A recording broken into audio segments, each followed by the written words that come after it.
as usual, I will ask the table office to ring the bell for the next 2 minutes for members to come in.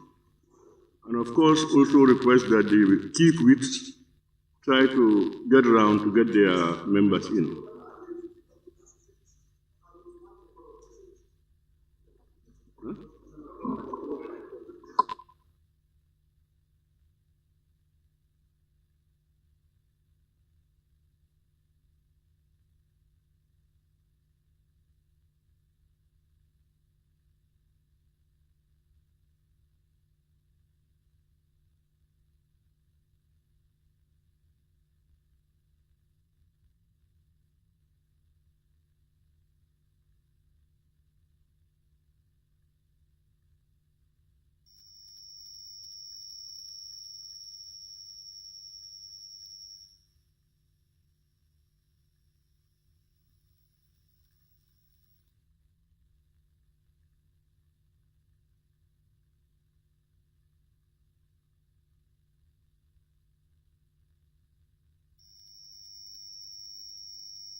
Honorable members, let's resume the assembly.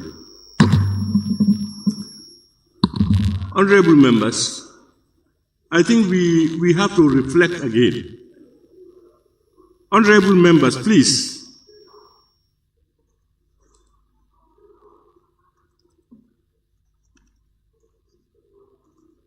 We just did our code of conduct and approved it ourselves. and we all resolved that we will begin sessions at 10 o'clock.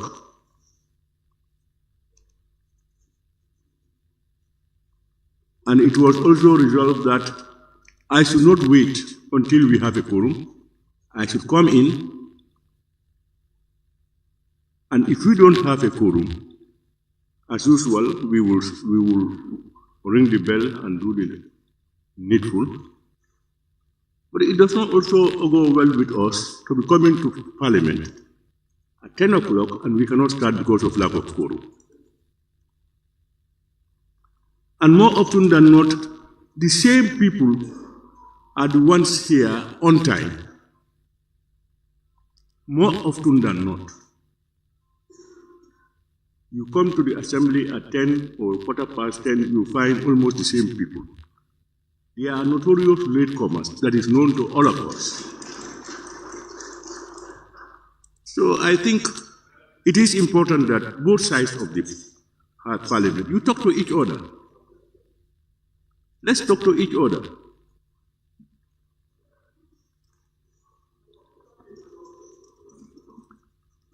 Clerk, can we proceed?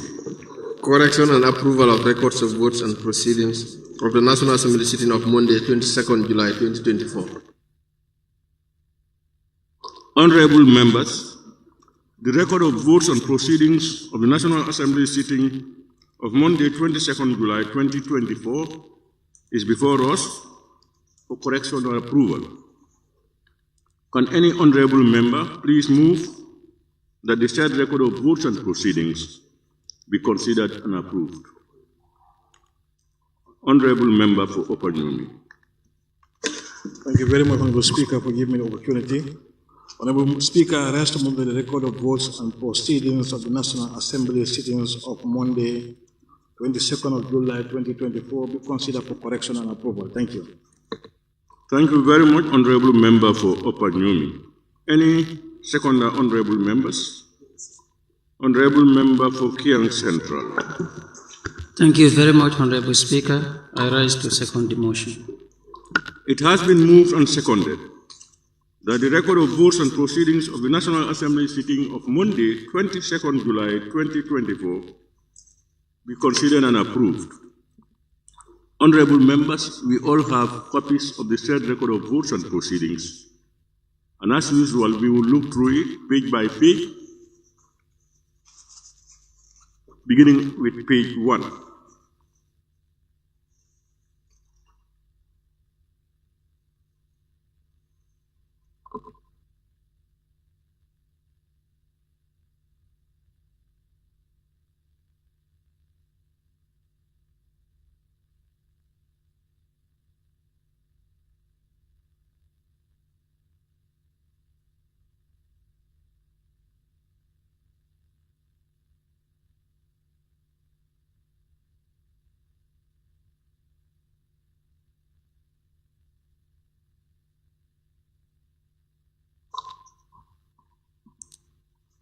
Honorable members, we can now move to page 2.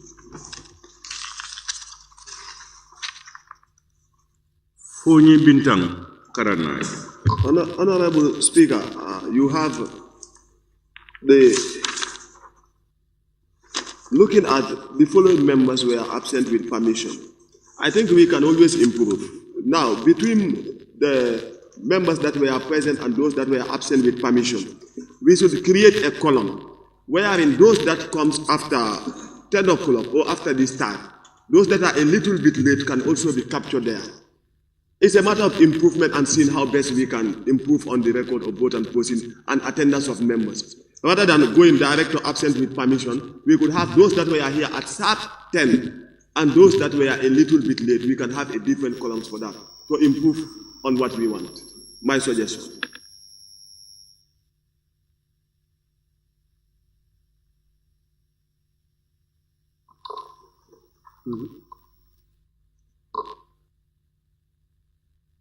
Honorable members, if the minutes of today will be, are captured,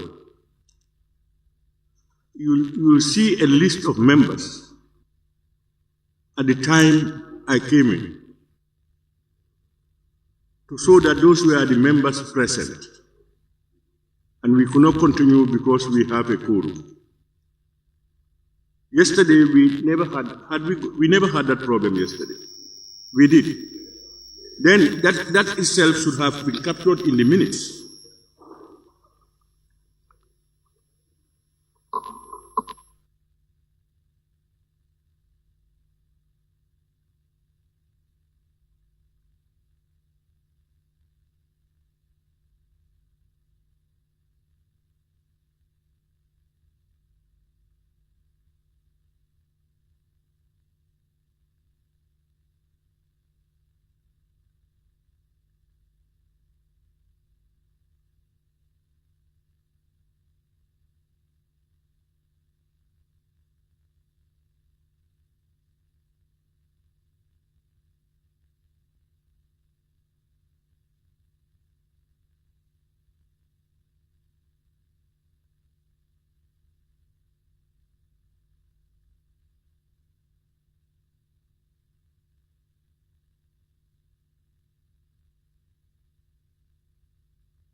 We've heard the honorable member from Foyin Bitankaranai.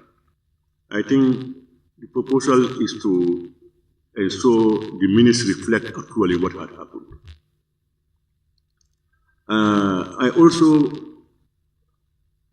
I made to understand that usually list of members, list is circulated of members for them to sign the attendance register, and members sign. But at 30 minutes after 10, that's 10:30, 30 minutes after the beginning, if you come after 30 minutes, it means you are late. And on the list, some members, because it is ruled off, they don't sign. They don't sign. And if you don't sign, you will be captured as absent without permission. So even if you are going, if the line is ruled and you feel you were late, sign that you were present. But if you don't sign, the minutes will indicate that you were absent without permission, even if you are here. Because to indicate that you are present is to sign. Let's note that, members. Please, so far you are in the chamber. If the list comes out, attendance list, sign. That indicates that you are around.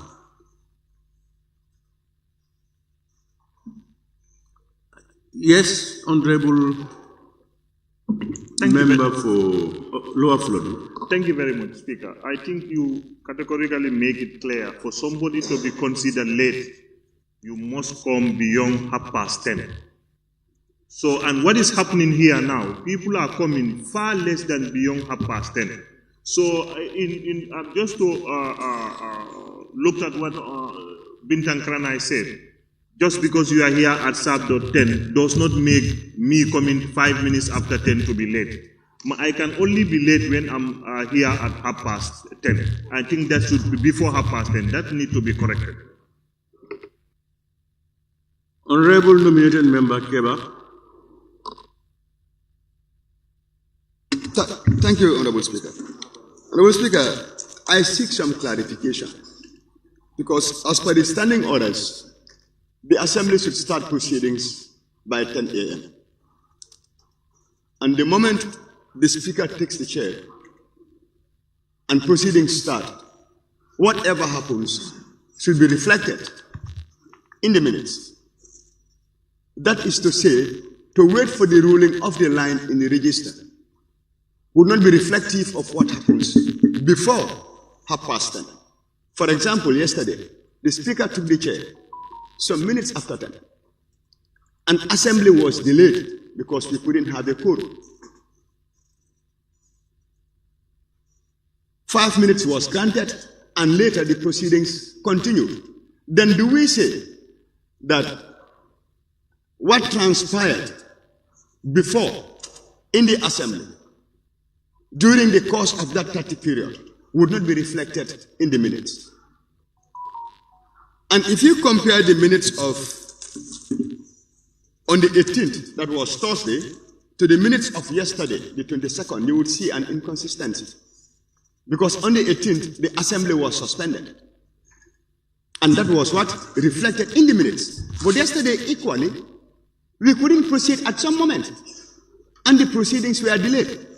So the proposal the honorable member is asking for, the delayance also should be captured. That have nothing to do with lateness. Yes, Honorable, I think you are right. Because that's what, in fact, when the member for Fonyi Bintang took the floor, I cleared it. Even if you look at the previous ones, it's usually, was it yesterday or today? We had a long discussion on that. Those who said, at the time I came in, their names never appeared, and they said they were in. So it should reflect. It should be reflected. At the time I was in here this morning, a list, the table office will show a list of those present to indicate that less than half the members were present at the time I came in. The other important thing that you mentioned, but you never cleared, is that if we claim by our own standing orders that we should start business at 10 o'clock, if at the time the speaker comes in, if you are not in, even a minute later, you are late. I don't know how we came by the fact that we will allow another 30 minutes to declare somebody late.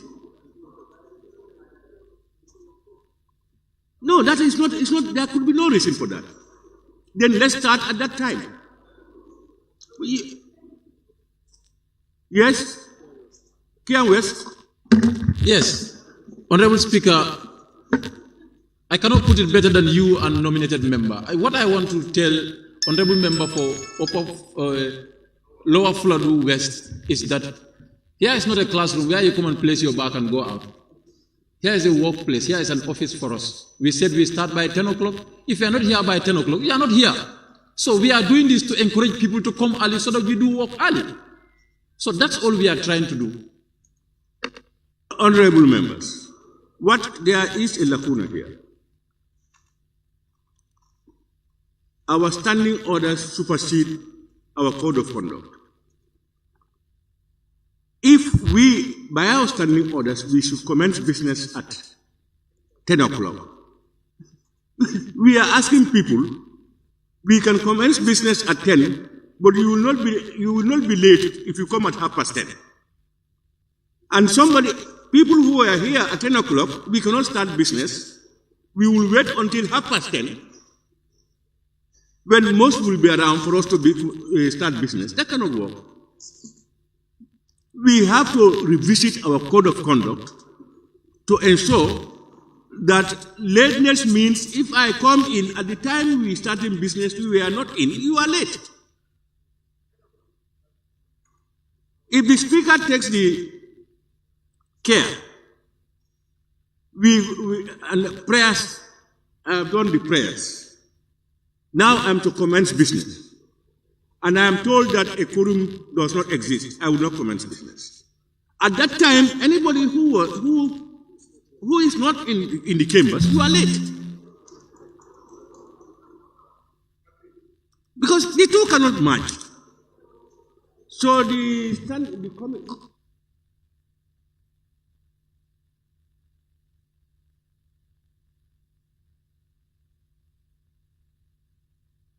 I want to suggest, honorable members, that the Ethics Committee must revisit the Code of Conduct and try to align it with the standing order so that we don't have this lacuna again. Honor. Yes, honorable member for Central Body. Thank you very much. Honorable Speaker, as you said, I think there is lacuna at every corner. Because when we say attendance list is normally served when we come to the chambers. And in order to monitor late coming and those who come on time, I think the book should be placed at somewhere. If you come, you go and sign. Let me come. Let me come. Honorable members, please allow him. Then you come. If you come after 10, there should be a late line drawn. It means if you sign after 10, you are late. Do you understand? So, but now, if this man is going around with the book, we don't know the time that you are going to fix there. The book should be placed somewhere so that those who come on time, they can go and register their name and sign. That makes sense. You know, the only time, honorable members, you know, we don't want that process to be abused. Because if it is put on the table here, honorable member will just come and sign and go. At the time I come in, you are not in, you are late. So that's why it is done in the press. If you are here, even as it is going around, but you are in the chamber at the time, you will not be marked late. So we don't want a system, because some people do come early, honorable members, some people come early, they come before 10, but they don't come to the chambers before 10 or at 10 o'clock. And you are late. Somebody may come at 10 o'clock, immediately he comes in, he's in the chambers, he's not late. So you coming at 9:30, but at 10 o'clock you are not in the chambers, you are late. Deputy Speaker. Yeah, Honorable Speaker, I think it's good that members express their feelings, but we are belaboring more on this unnecessarily, because once you have an appointed time of your start of work, if you come any minute after that, past that, you are late.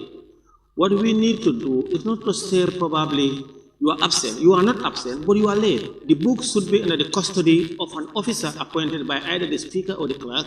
When members get in, they sign. And once it is 10 o'clock, a line is drawn, whether a red line or so is drawn, so that anyone who come thereafter, whether the one in the custody of the book have access to you or have seen you or not, you are only signing after the red line, indicating that you are late. And in the minutes of record of votes, they can indicate those who came late and those who came on time. Yeah, our only problem is when it is a specific point, I can come in and sign. I have signed, so I am fine. But I will go out. At the time the speaker comes in, the person is not in. And that will create, that's why you wait until you are at your table, and then they will come round. Because at that time, all the members who are inside, you cannot draw a line, red line to say they were late.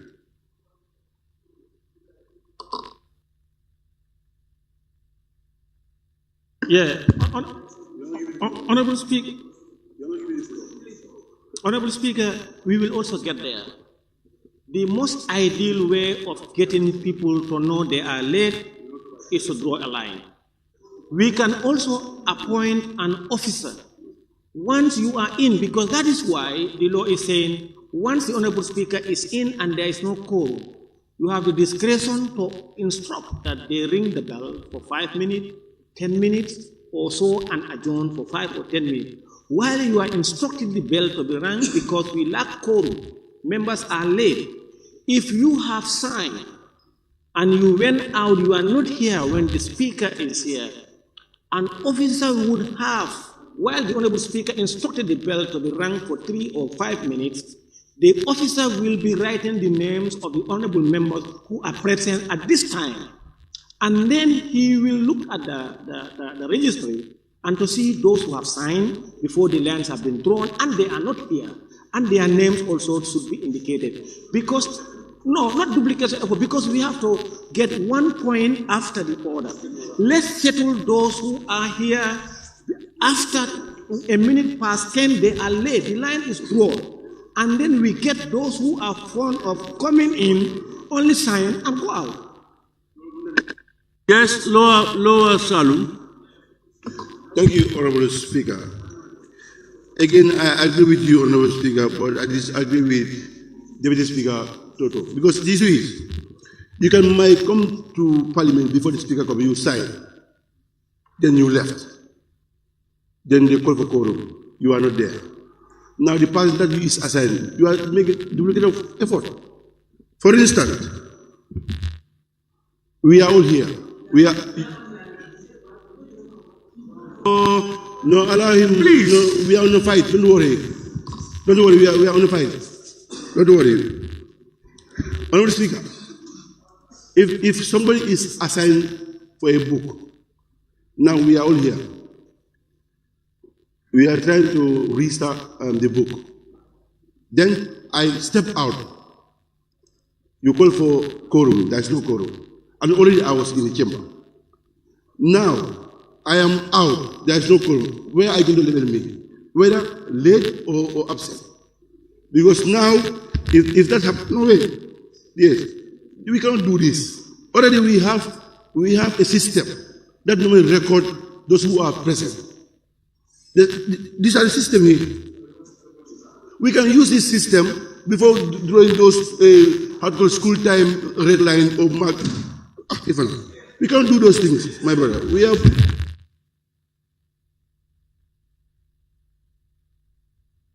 Members, I don't know whether we want to, but I think this has been discussed. Because the system we have that you can press your button, anybody can press for somebody. I have a friend, I'm sitting with my friend. I am around, he's not around. I press for myself and press his button. So, honorable members, yes, Honorable Keva, nominated member. Honorable Speaker, this is a scheduled, Honorable Speaker, this is a scheduled argument. Currently, a line is being drawn at 10:30, and it is the provisions of the standing order that supersedes our code of conduct. And in principle, we've agreed that lateness should start by 10. That is why, personally, for me, I would seek your indulgence, pursuant to section 8.1 of the standing orders, to make a ruling on that, so that we will not wait for the Committee on Ethics and Privileges. And the situation Lower Salem, Honorable Lower Salem was bringing in, it's a good one, but that is being taken care of right now. Because when you draw a line by 10 o'clock, quorum is not determined by the register. Quorum is determined by the number of members present in the chambers by the time the Speaker arrives. And that will be reflected in the minutes. So it means you can be present in the register and the minutes will indicate that by the time the Speaker was coming in, you were not around. And as a result, there was a delay. So, Honorable Speaker, I would seek your indulgence to make a ruling on this one so that we commence by 10 and the lateness begins. Thank you. Honorable members, let's not waste. Honorable members, a few things, honorable members. The current procedure is attendance list is circulated for members to sign. And as at now, at 10:30, a red line is drawn to indicate that all those who signed after the red line came in late. As at now, that's the indication. So that register can only indicate those who were here on time and those who came late. If you have not signed for that day, it means you were also absent. What the honorable nominated member said, as we did in the earlier ones, at the time that I take the care, and unfortunately, we don't have a quorum. Immediately, the table office should note down those people present at that time. And that would indicate those present at the time the Speaker came in. And that number cannot be more than 29, because otherwise we will have had a quorum. So that list also will be captured in the minutes. that the speaker could not start because there was no quorum. At the time, these were the only people present. That is different from that list that you are signing that indicates those who were present and those who were late. Have you got, let's get it clear. All what we seek to do is to ensure that the minutes reflect actually what has transpired. All right? So I think we will work on that. What the honorable nominated member said, he quoted a section. I don't know, what did you say? Section 8.1 of the standing orders.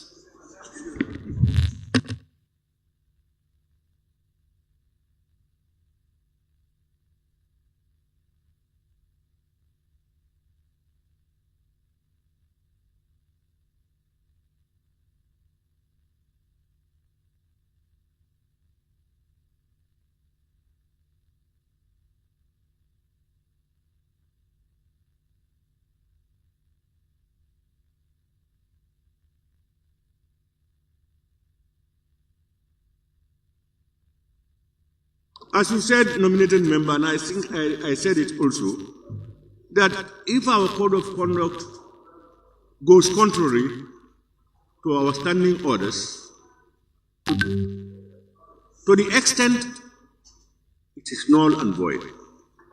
Our standing orders provide these things. So the code of conduct must conform with the standing orders. What the honorable member is asking me to do is to make a ruling as per Speaker's rulings on clause 8.1, 2 and 2. That is where you have ambiguity and the decisions are not taken. In this particular case, there is a law, but the law is in conflict with the standing order. And that's why I think he wants me to invoke that section to make a ruling. But what I want us to do before that ruling is that we first put a motion to ask the Code of Conduct Ethics Committee to revisit our Code of Conduct with a view to aligning it with the standing orders as per lateness and other things related matters. Because already they've had, members are here, they've had how we want it to look like. When we have that motion, and is seconded and agreed to, then we will again, rather than a ruling, we will again rule that henceforth, before the submission of that report, we will go by what we have agreed. That is, if the speaker takes the floor and then you are not in, you are late.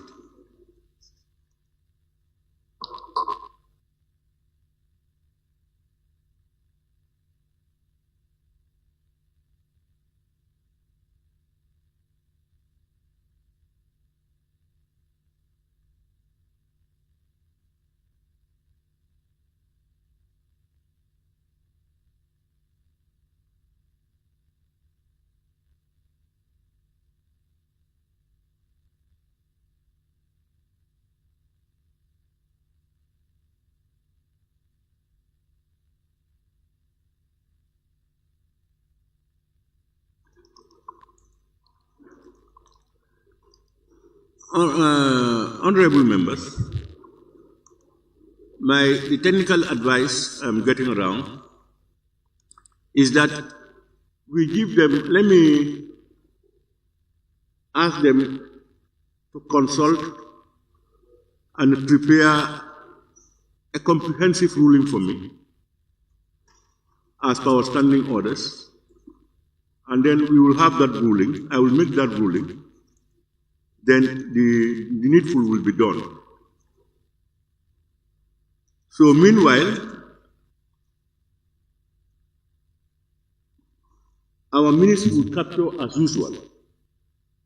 I hope you've heard the names of those who were present at the time today.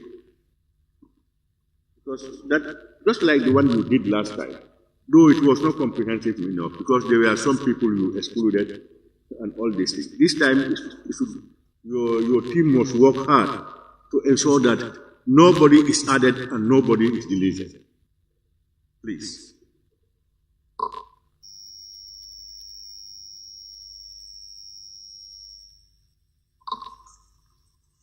We will continue from where we stopped, that's page 2. It was after the following the intervention of the Honorable Member for Fonyi Bintang Karanai. We now move to page 3.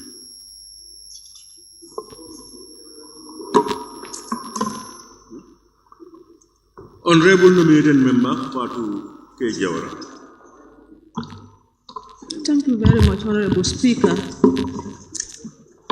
Honorable Speaker, page 3 under motion. A motion to establish a parliamentary inquiry into the petroleum product of 36,956,614 metric tons, value at $30 million US.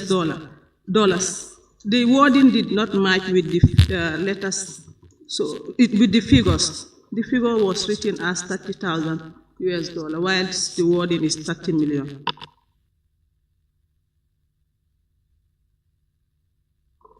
That petroleum product is not 36 million, it should be 36,953.614 metric tons. And the wording is 30 million. You said, I have 30 million US dollars. In words, 30 million US dollars is what I have. Okay, the figures is 30,000. Yes. That should be corrected. 30 is 3 million. 30 million. There should be extra 3 zeros after 30. 2 zeros. 2 zeros after 30. 2 zeros, yes. No, I said there should be extra 2 zeros after 30.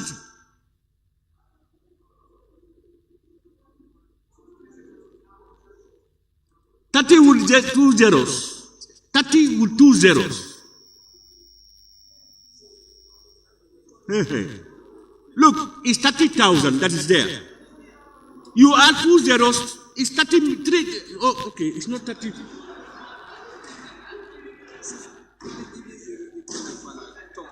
No, the dot should be there. Sorry, I was taking it as 3 million. It's 30 million. I apologize. So it should be 30 million, 33 zeros. Honorable nominated member, thank you very much. Honorable member for Sami. Thank you very much, Honorable Speaker. It's the same place, motion, where you have value. It should have ED.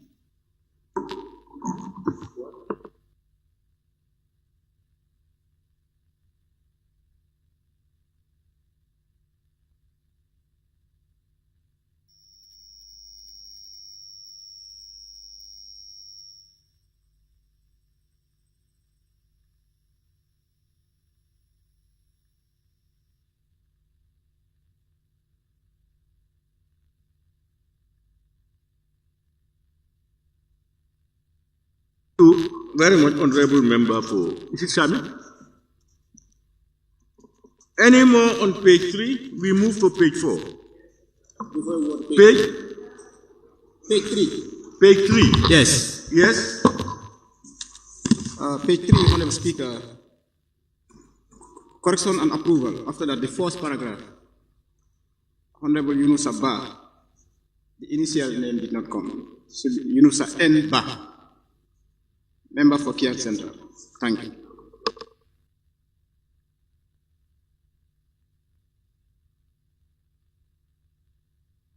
Is Yunusa himself in? You cannot recognize your correct name.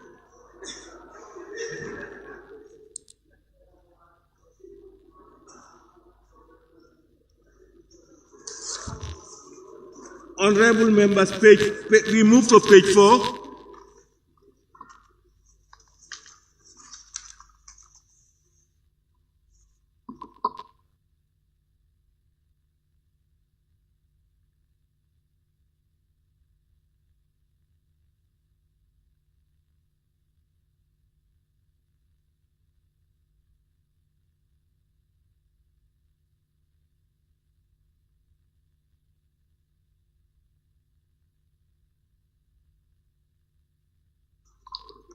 We move on to page 5.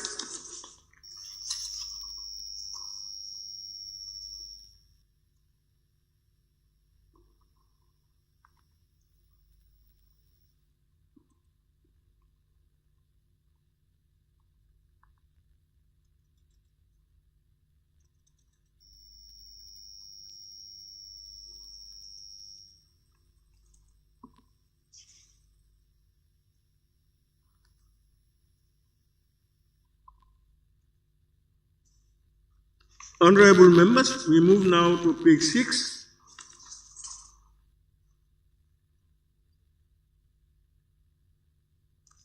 Honorable member for Jara Central.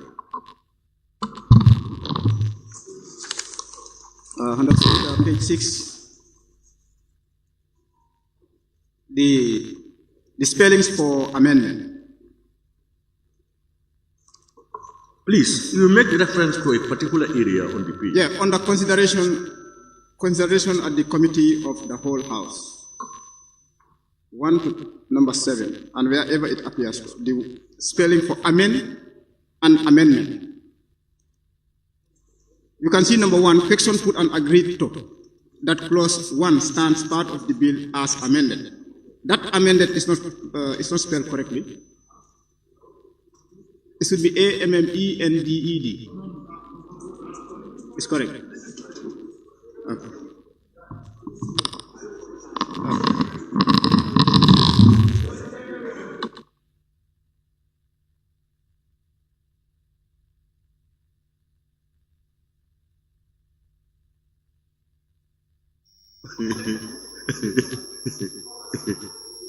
It's the time of decision in Jara.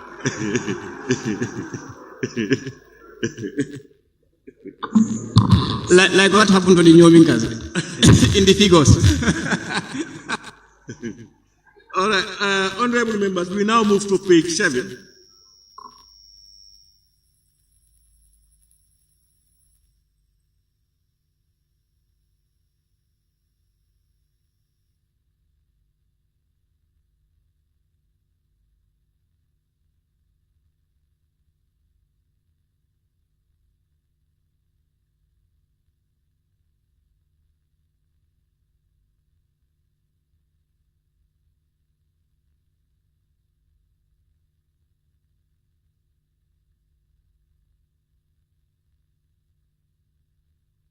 Honorable members, we now go to page 8.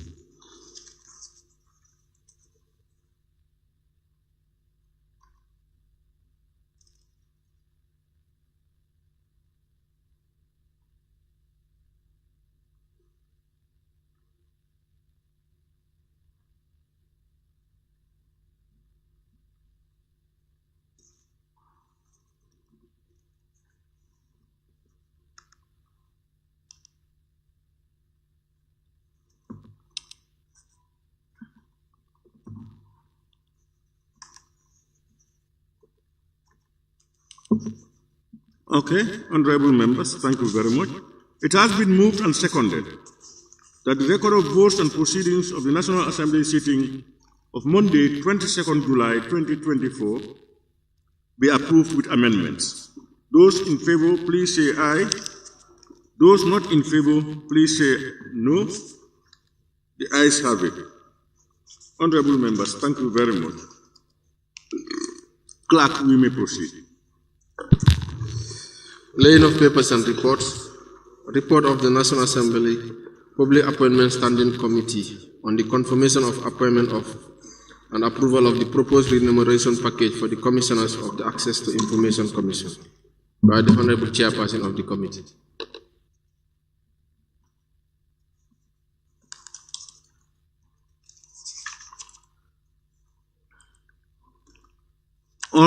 Thank you very much.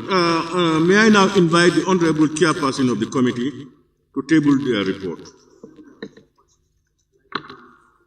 Thank you very much. I understand the chairperson is not in.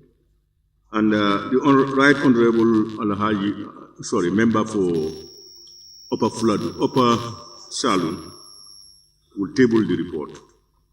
Honorable member, please. Thank you. Thank you very much, Honorable Speaker.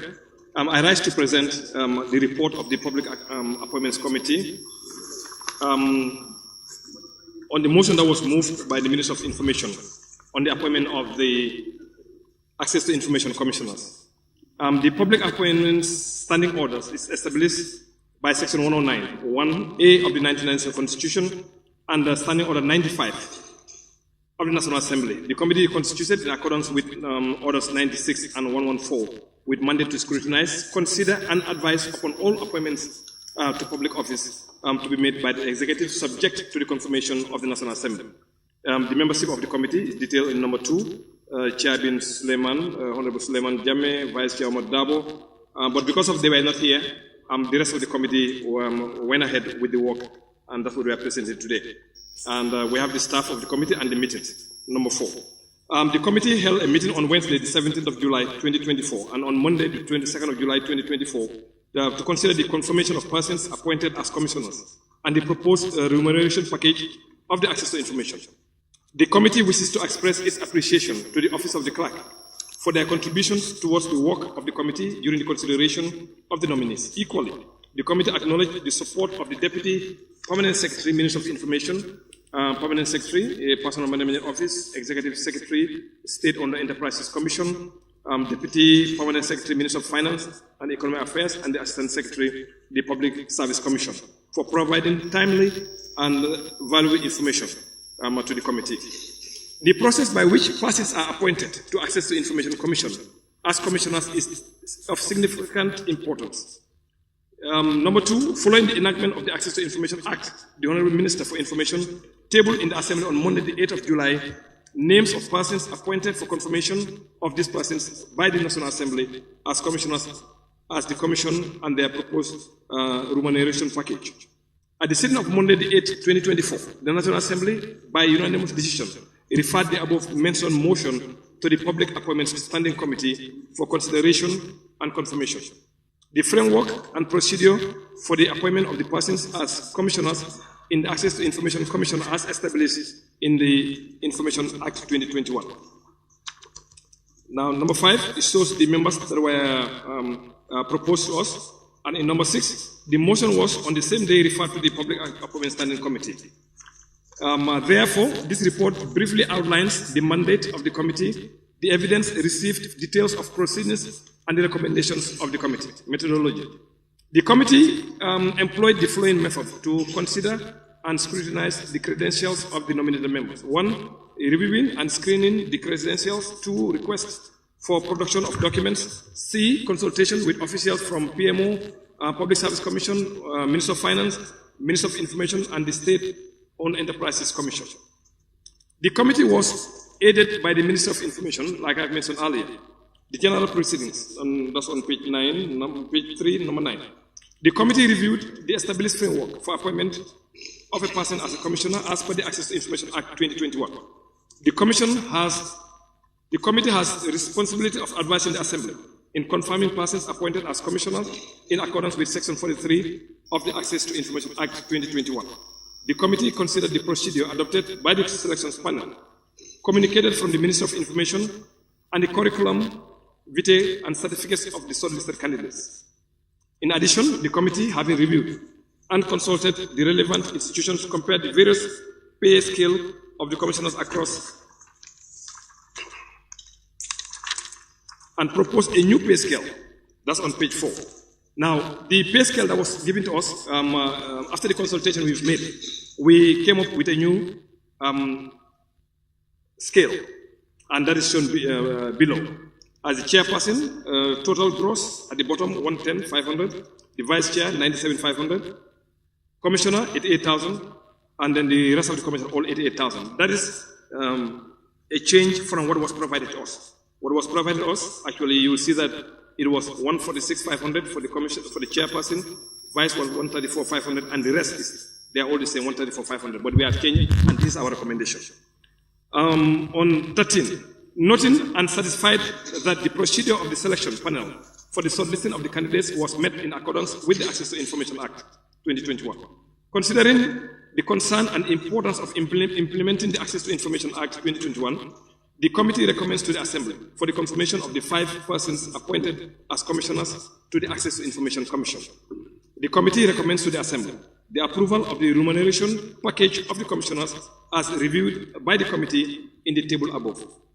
The committee observes and recommends that the Minister of Information look into Section 46 of the Access to Information Act 2021, that is limitation on outside work, among others, which states that a commissioner shall not hold any other job, occupy or engage in any trade or profession for financial gain. The committee believes this section limits potential commissioners from serving on the commission and could restrict competent people from outside work. Number 18, the committee recommends that the Minister of Finance and the Personnel Management Office, PMO, should come up with a guide or policy document in determining the remuneration of commissioners across all ministries and departments and agencies. In conclusion, the committee hereby submit that, in its opinion, after thorough review of the certificates, qualifications, and experience of the various appointed commissioners, the committee recommends that the Assembly confirm the appointment of the commissioners of Access to Information Commission and also approve the amended proposed remuneration package. Thank you.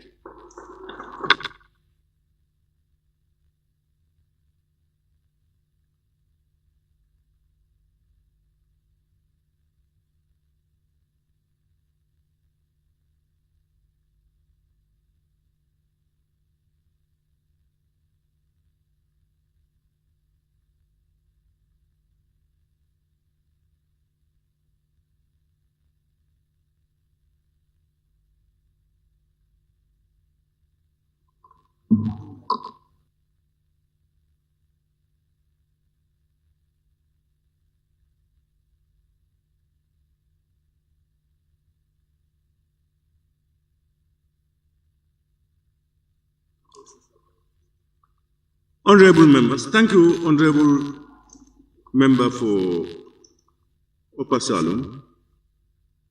Any seconder, Honorable members? Honorable Member for Central Badibi. Thank you, Honorable Speaker. I rise to second the motion and I want to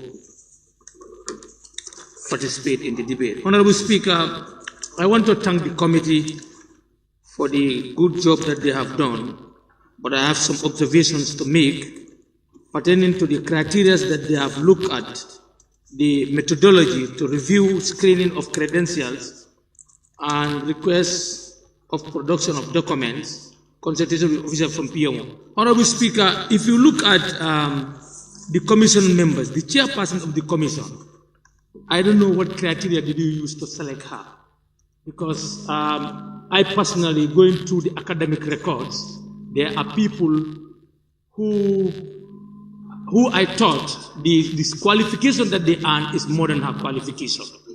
And I don't know what yardstick did you use to choose the chairperson of the committee. I want to be well informed about that. Honorable Speaker, coming to the remunerations, we have this thing in our budgets sometimes, professional allowance. What kind of professional allowance these people are earning? What is their professionality? We need to know. Honorable Speaker, I think during the budget session, next budget session, we have to look at the budget structure of the Gambia. Our budget needs to move from the colonial type of budgeting. Because look at the residential allowance. Somebody living in his house, you paid him or her for residential allowance. It's common. This is what we experience in our budget system. The structures need to be revisited in order to make more savings. Honorable Speaker, if you look at the difference between the vice chair and the chair in terms of responsibility allowance, is huge. And usually the vice chair will step in when the chair is not there. And the vice chair is given $40,000. The chair is given $45,000, commissioners $36,000. We need to look at this responsibility allowance because they are paid for the job. What kind of another responsibility allowance that you are giving them? We need to know why this responsibility allowance. These are some of the observations that I have. Thank you.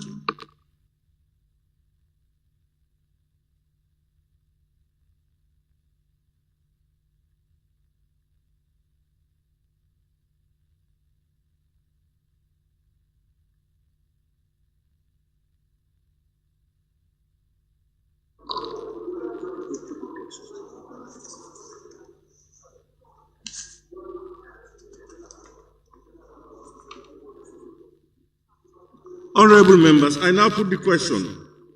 It has been moved and seconded that this Honorable Assembly do consider the report of the National Assembly Standing Committee on Public Appointments on the confirmation of the appointment and approval of the proposed remuneration package for the Commissioners of the Access to Information Commission, ATI. Those in favor, please say aye. Those not in favor, please say no. The ayes have it. Honorable members, any honorable member who may wish to take part may do so now. I have a list. Yes. Honorable member for Upper Nyumi. Thank you very much, Honorable Speaker, for giving me the opportunity. And let me also thank the mover of the motion for laying this important report, and to thank the entire committee for doing this job within this short possible time. Because this came last week, was it last week? And the job is completed this week before the end of the session. I think they have done justice to the motion, and they have presented, the most convincing, issues that compelled members of this assembly to approve the commissioners. Honorable Speaker, I think with these submissions, I have to say thank you to my committee members. Thank you so much.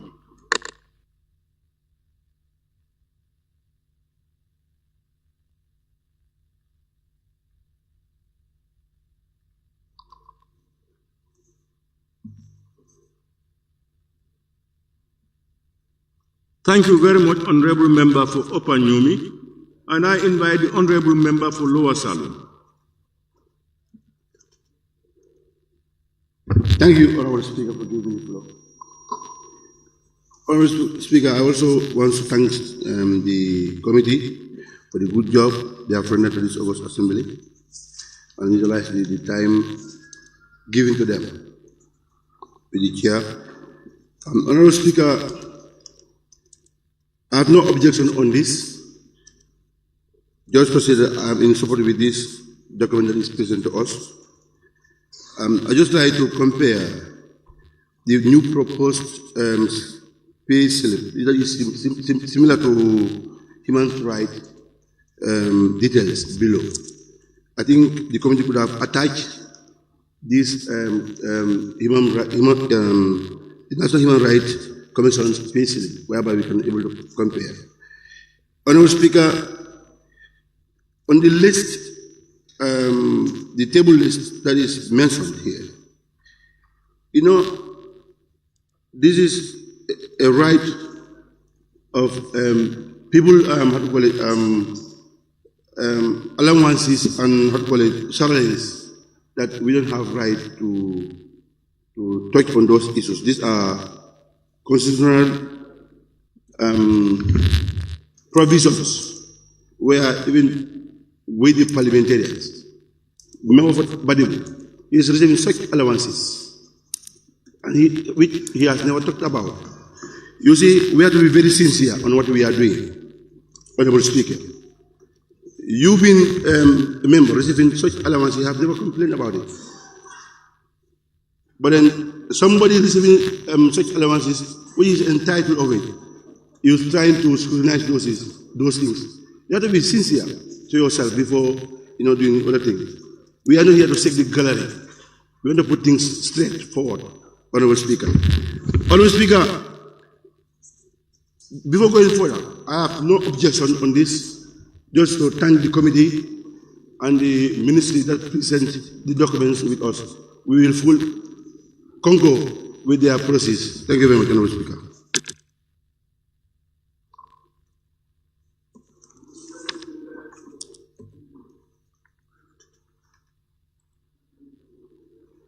Thank you very much, Honorable Member for Lower Salem. I now invite the Honorable Member for Upper Flood West. Yes, thank you very much, Honorable Speaker. I think, first of all, I have to thank the committee for doing a good job. I think the work that they have done is good.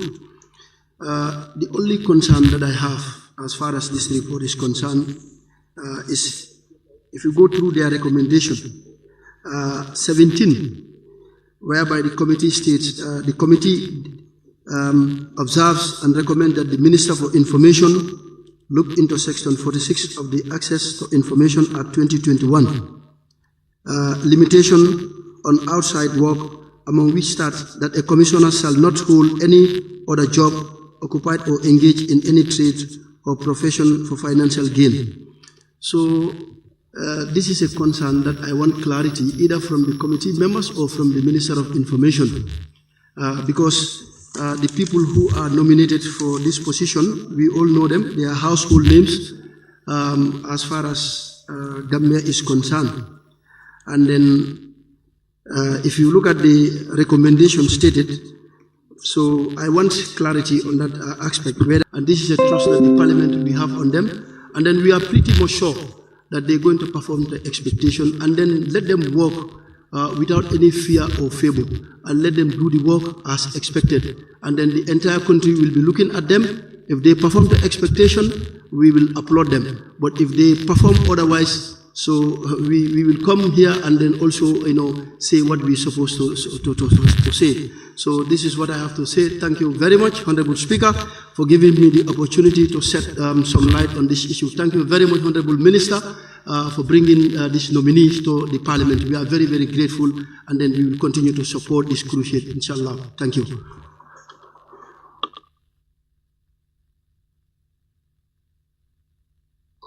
Thank you very much, Honorable Member for Upper Flood West. I now invite the Honorable Member for Brikama South. Thank you very much, Honorable Speaker. First, I want to thank the committee for doing an excellent job, which I really appreciate. Notwithstanding, there are some observation, and I would like to inquire from the mover of the motion, particularly when it comes to the methodology. You look at the last bullet point, consultation with officials from PMO, Public Service Commission, Ministry of Finance and Economic Affairs, Ministry of Information, and SOE Commission. For you to work on the salary restructuring as what was proposed, I want to believe that the Human Rights Commission also need to be adequately consulted with regards to the remuneration, because these are all commissions. And coming forward, if you look at the recommendation 17, because the initial proposal was seriously look at it and you have reduced the remuneration. But if you come to page 4, that is recommendation 17, where you are drawing the attention of the minister to look at section 46 of the Access to Information 2021, which is directly preventing them to go in for other income generation activities. Because if you look at this, the commission members, you look at the remuneration, are we considering the cost of living and the source of income in the country? And these people should not do anything. They are only limited to this thing. And this is something that we have to look at critically. Because they cannot do any other job. And they are not sitting every day relating to this particular commission. So I think that is something else that we have to look at it. And reducing up to this place is another issue, because if not, in future you find it difficult to attract highly qualified people to come and do this job. Because it's not a free service. One need to look at that too. It's a very difficult job. So that is my assertion. I support your arrangement of the commissioners. Thank you.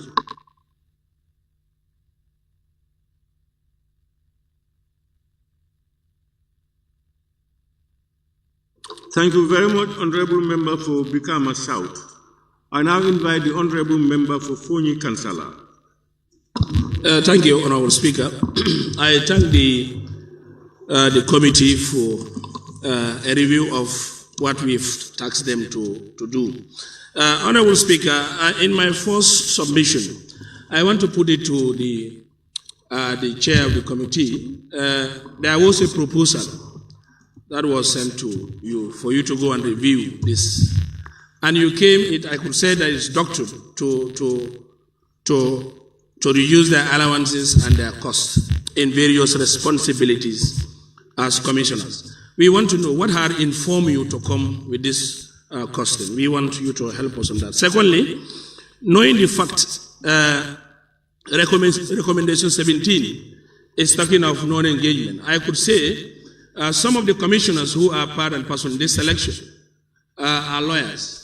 Now you expect an individual who is a practitioner lawyer not to do his job. And again, it is comparing to what they will do in their daily activities. It's another challenge.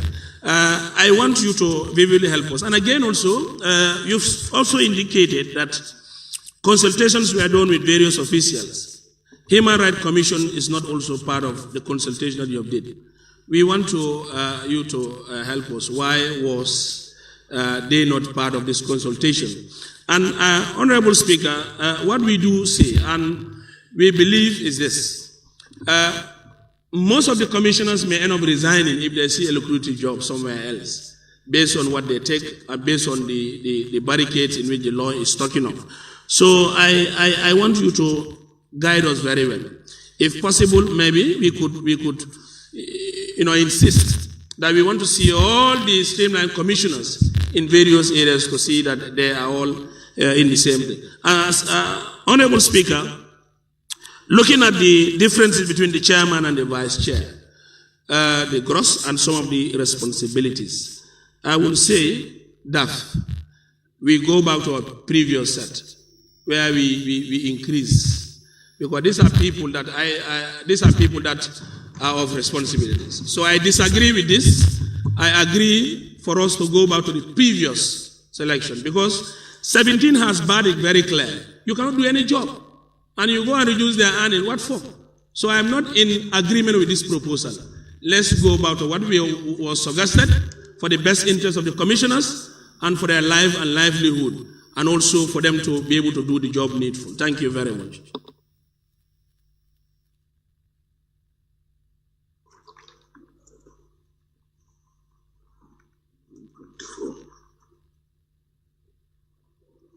Thank you very much, Honorable Member for Fonyi Kansala. I now invite the Honorable Member for Serekunda West.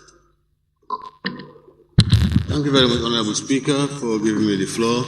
I equally join my colleagues to thank the committee for quickly responding to the demand of the plenary.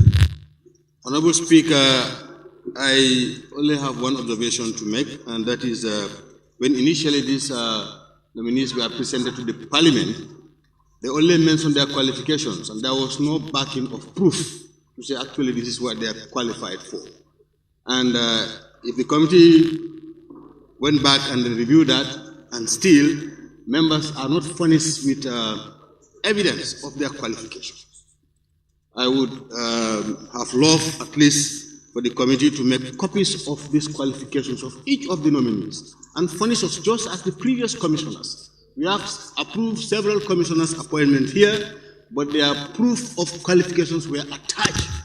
In this case, it did not happen.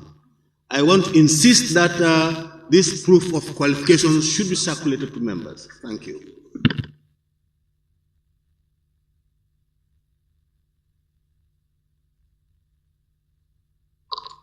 Thank you very much, Honorable Member for Serekunda West. I now invite the Honorable Member for Old Yundum. Thank you, Honorable Speaker. I first of all have to thank the committee for doing a good job, and I want to render my support to the nomination of the list that we have on the report. Like I said during when the motion was tabled, that the 5 nominated members, I endorse the nomination and I support it. But Honorable Speaker, I was going to ask exactly what the member for Fonyi Councillor asked. That is the change in the structure of their pay. What have informed the committee to change? But of course, I got some head-ups that they compared it with another commission, and I think probably the move of the motion will clarify that. If that is the case, I think now the argument will be, what is the job of the Access to Information Commission, and of course the commission that they've compared their structure with? Probably, are they full-time job or are they part-time job? We need to look at it so that we can determine the structure. But I think if that is the case, we definitely need to look at it. The original structure that we have was at least 134,000 for the chairperson, and then the list goes on. That was what we all confirmed earlier on, but the committee went and then changed the structure. I don't know if they have the power to change any pay structure and bring it to the assembly, but I think the original should have been with us to allow us to take a decision on what you brought. You understand? I mean, they should have put the original figure as well. Even though you have a certificate, it is your opinion to say, we said $22,000 is for the chairperson's salary. But the original was this, so that the committee can take decision on that. I understand. So that is my point, Honorable Speaker. I fully agree with the committee for endorsing the 5 nominated members. I supported it, but of course we want more clarification on the structure and why was it changed and how do we, change it again. Thank you.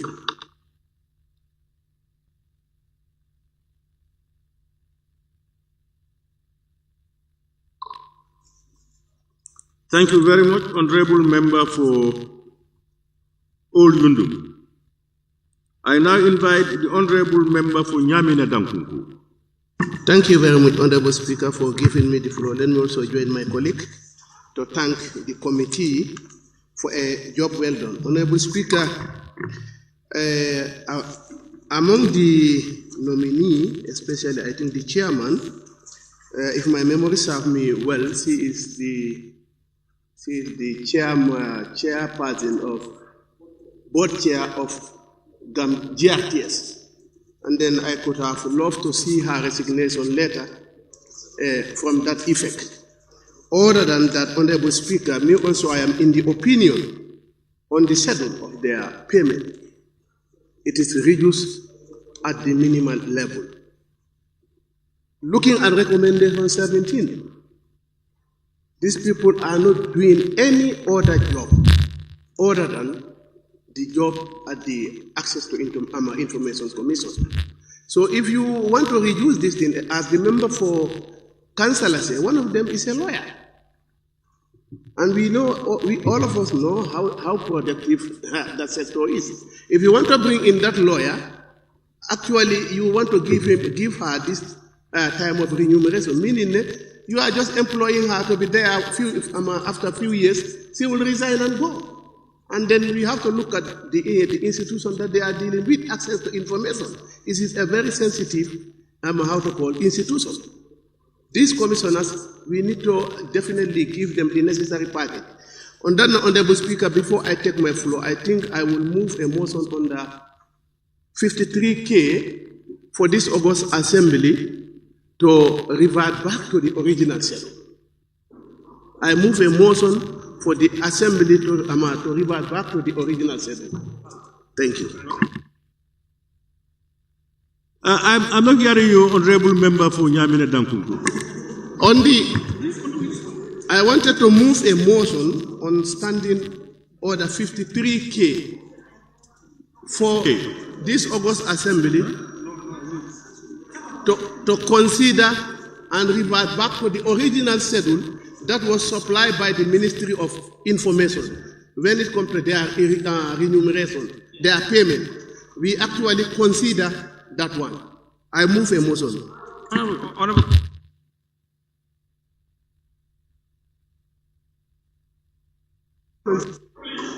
Honorable members,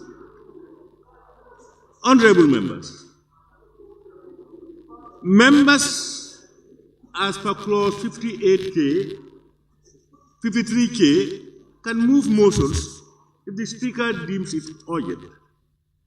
They can move it. And when a motion is moved, it has to be seconded. If it is seconded, it's put to a vote. If members feel otherwise, you vote otherwise.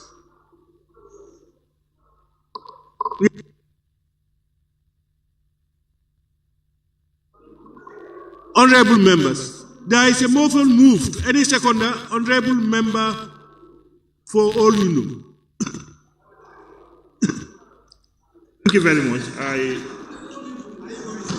No, sorry, it's no Fuladu, please. Yes, I speak. For the record, we are not doing Full member for lower Fuladu. Thank you very much. I rise to second the motion that Honorable Nyamina Dankunku just raised. Thank you. Honorable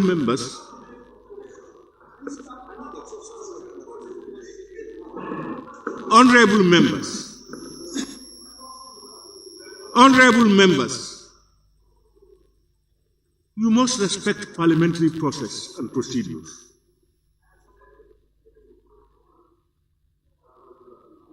It has been moved and seconded that the Assembly reverts to the original pay structure of the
honorable members, it has been moved and seconded.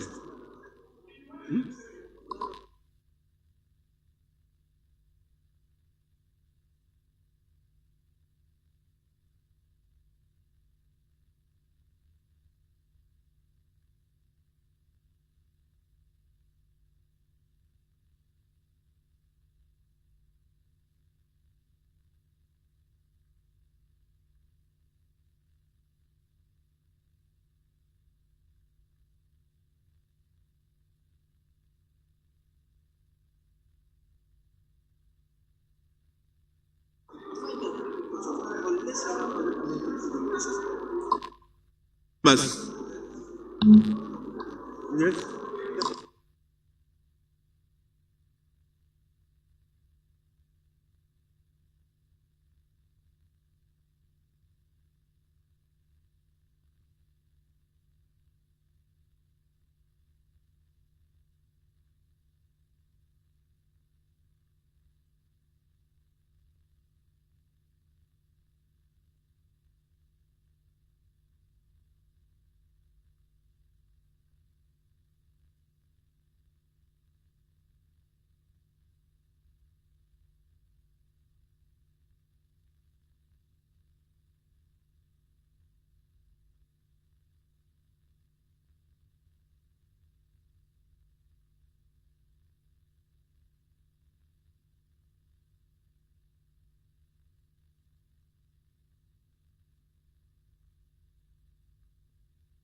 Honorable members,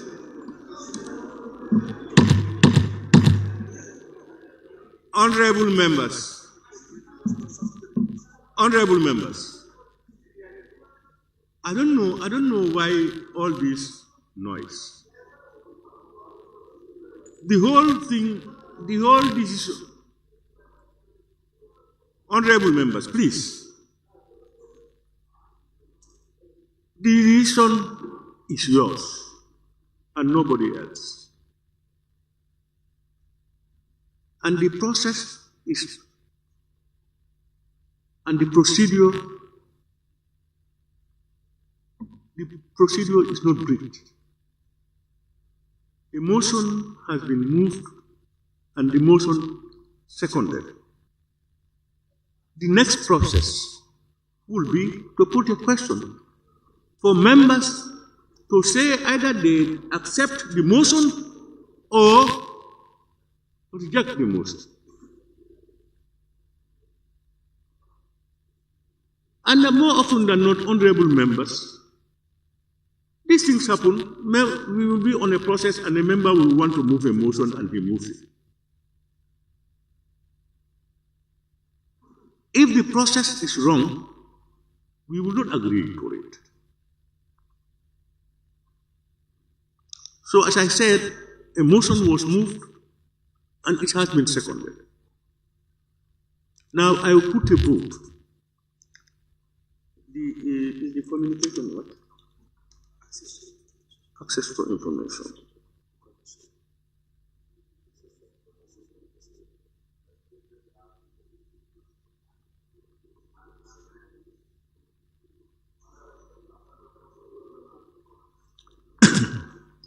It has been moved and seconded that the Assembly reverts to the submission of the Honorable Minister of Information as regards the remuneration package of Access to Information Commission.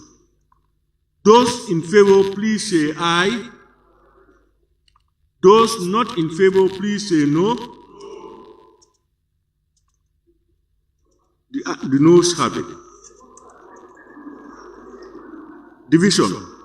Okay, let's count it. Those who want us to revert to the recommendations of the ministry as regards the commission, please raise your hands. Yes.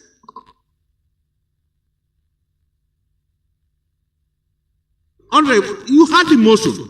Those who are in favor of the motion of the member for Nyamina Dankunku, that's to revert to the original submission. Raise your hands. Honorable members. Please raise your hands once again.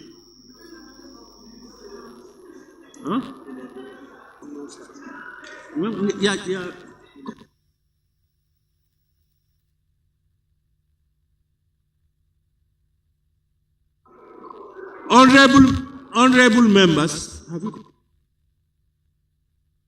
Honorable members, those not in favor, please raise your hands.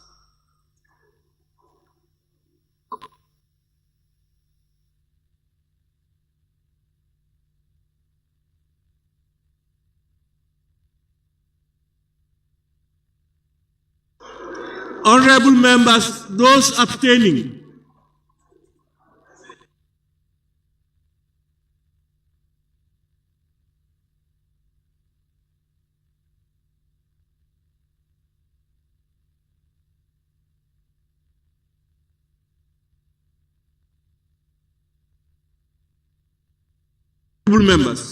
Honorable members, we have just been told that some people are voting twice.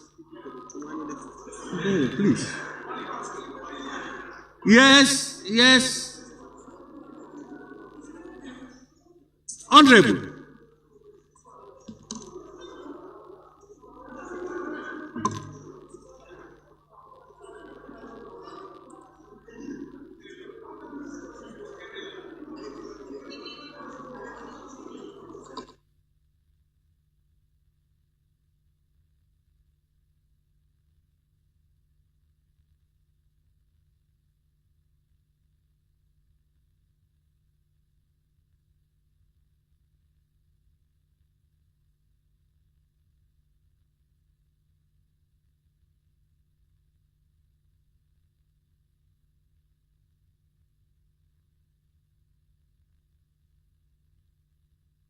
I was looking at you, very responsible people behaving differently.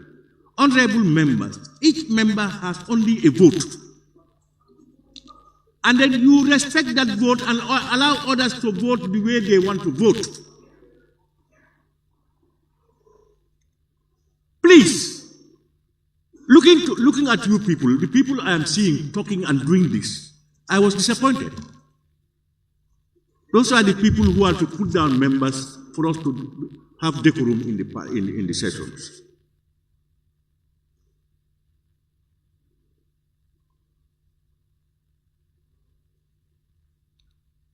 I don't mind if before a vote, members who want to lobby each other and then talk to each other, we can give you a minute or two.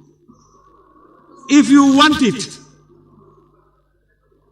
I said if you want it, it's just to give you the leverage to know that all those things, if it can happen. But allow people to vote the way they want to vote. Speaker, we have lobbied enough. Let's proceed.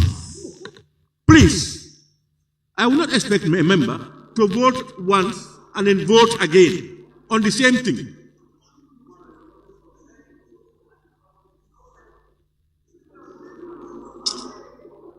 Honorable members, all right, honorable members, there is a motion on the floor. There is a motion on the floor. If you want the motion, you vote for it. If you think the motion you don't want it, don't vote for it. Simple. And you have only one vote. So once again, those in favor of the motion, yes? Kian West, yes? Wait, honorable members, wait, Kian West. Honorable Speaker, we expect that those that are counting people to recognize who voted once and not twice, so that anybody who voted twice, the person could be cancelled and we continue with the precedent. Honorable, that's one thing. It's one thing. Sometimes, a lot of members, somebody, they can recognize you as voting twice. Probably somebody also voted twice. They never recognized him. So what we should do is, members, as you sit down, you know that somebody is voting. If you see him vote again, you raise alarm. Honorable members, those who are voting in favor of the motion, one vote, please raise your tax. One vote, raise your tax. And if you are voting, raise your tax up so that it can be seen.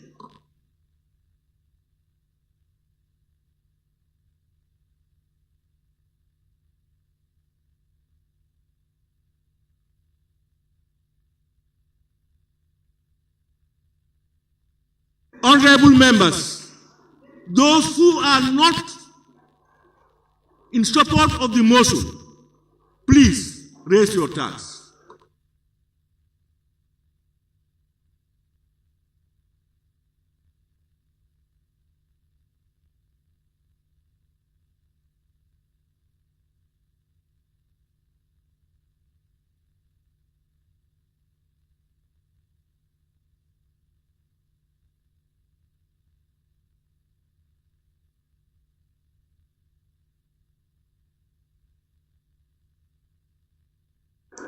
Those abstaining, abstentions.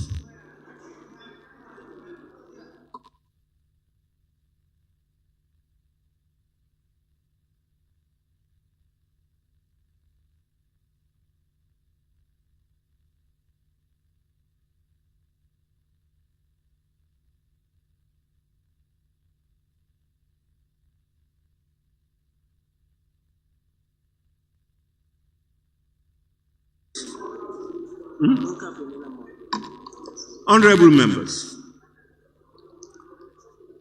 the results. Those in favor, 1515.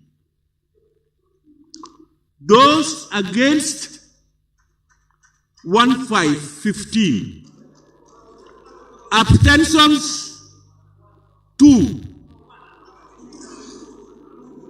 Honorable, I do one counting. Please, I don't like this, Honorable, please. No. Stop that. I expect better behavior from you. Please. Honorable members, abstentions. 2. Where there is a tie, it means the motion is not carried. Where there is a tie, it means the motion is not carried.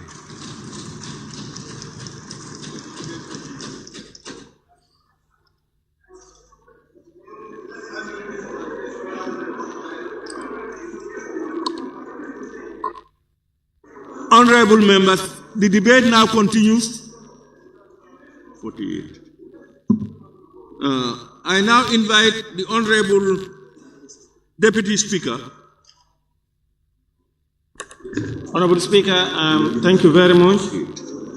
I also want to thank the committee for a great work at a very short time, considering that we are on session for this commission. Access to information is long overdue, and it's a very good commission. Almost every Gambian, we are looking forward to this very important commission. And it will go down well in ensuring that information that needs to be, of course, given out for public consumption in the best interest of the country is being sought and given. And when you look at the commissioners, they are men and women of impeccable character who have a lot of experience in the area, from the chairperson, the vice chair, to the other commission members. Of course, the chairperson have rose to the rank of becoming the Director General of the State Broadcaster, and as well as Foreign Affairs Minister, Information Minister. And the vice chair also has wealth of experience and expertise. And when you look at the composition of the commissioners, Honorable Speaker, people, they came with experience in diverse fields, and people who have worked tirelessly for this country. And my only worry is, I'm sure the chair will have to look at it, and I had members talked about comparing with other commissions. One, the committee should look at, are those commissions also barred from working or not? And the commissioners they are referring to, they are allowed by law to do other work. But when you look at Section 46, these commissioners are barred from doing and venturing into any work that will earn them a pay at the end of the day. And for them to focus 100% and to get people of high caliber of their status, we need to enhance their work. We need to support them, because knowing fully well that this is a very critical commission that have a lot at stake, both whether you are a ruling party or you are not, you are a civil society or you are in the private or you are not working in government. It's important that this commission, when they do their work diligently and in accordance to law, all of us will benefit. And we believe that the country will move forward. So I want the chair of the committee or the acting chair to look at Section 46, because we don't want to leave it with the committee. So now we are recommending for it to be amended. Why this Section 46 is there? To avoid conflict of interest. Because some of them are engaged in media houses and they are commissioners of that. So if you allow them and you amend this 46, it will encourage conflict of interest, and it may not go well. Thank you.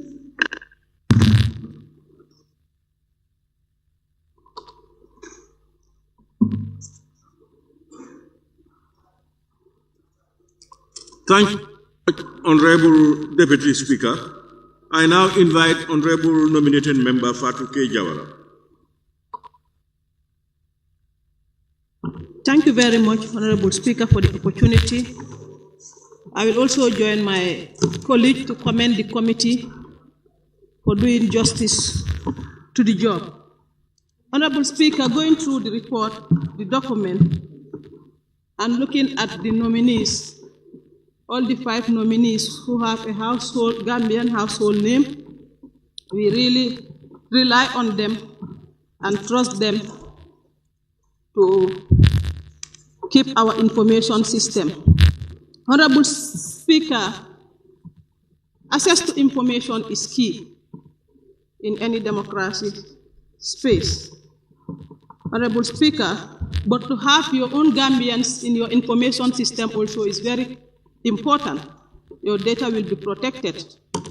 Honorable Speaker, we have a lot of rumor going around in social media and the likes, those that are misleading. So having these commissioners, keeping our information and making it accessible to the Gambians will help us a lot.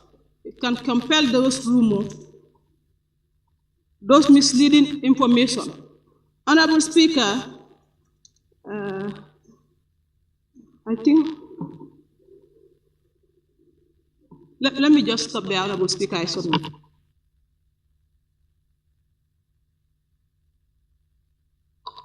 Thank you very much, Honorable Nominated Member Fatu K. Jawara. I now invite the Honorable Member for Kiang West. Honorable Speaker, thank you very much. 3 minutes is very limited. Let me just put this straight. For the purpose of the good consumption of people who are not here in this parliament. Honorable Speaker, responsibility allowance is not a new thing that has to be clear. You go to teaching fraternity, senior teachers who are given responsibilities are given responsibility allowance. You go to nursing sector, senior officers who are given responsibility, they are given responsibility allowance, as well as other government sectors. So this has to be clear to people, for people to know. And National Assembly members are not an exemption of that because of our constituents is our responsibility. And that is our responsibility allowance. So let us not try to make the public feel that we are doing something that is illegal or that is not happening in this country. And the other thing is, Honorable Speaker, I want us to look at the law very well. National Assembly members, their job is very critical, but they can invest, they can farm, and get proceeds and sell them. Other people can also do the same. Why should we tie these people to say they should not engage in any other form of activity to gain finance? Why should we tie them? We need to ask ourselves those questions. We could have asked ourselves, even to reduce the remuneration for commissioners to 75, we allow them to do their personal investments, where there will be no conflict of interest. They will be not engaging into anything that will conflict with the work they are doing. But it doesn't make any sense to tie them and say they should not do any other form of activity to get money in their life at all. To be honest, that's unfair to me. We could have leave them to be able to do something else, to be able to be good farmers, to be able to be gardeners, to be able to do other investments which will not have any conflict with their work, and we have a remuneration for them that is very good and that will not also be very high. Even 75 is a good remuneration, but it cannot be good now because you said they will not do anything at all. And that's unfair. And I think it is important we look at the legislation. We look at the legislation, we allow them to do investments that will not have any conflict with the work they are doing. But I think the committee's work is very fine. I have nothing against your recommendation with respect to remuneration, but their qualifications would be important for us members also to fall back on and see.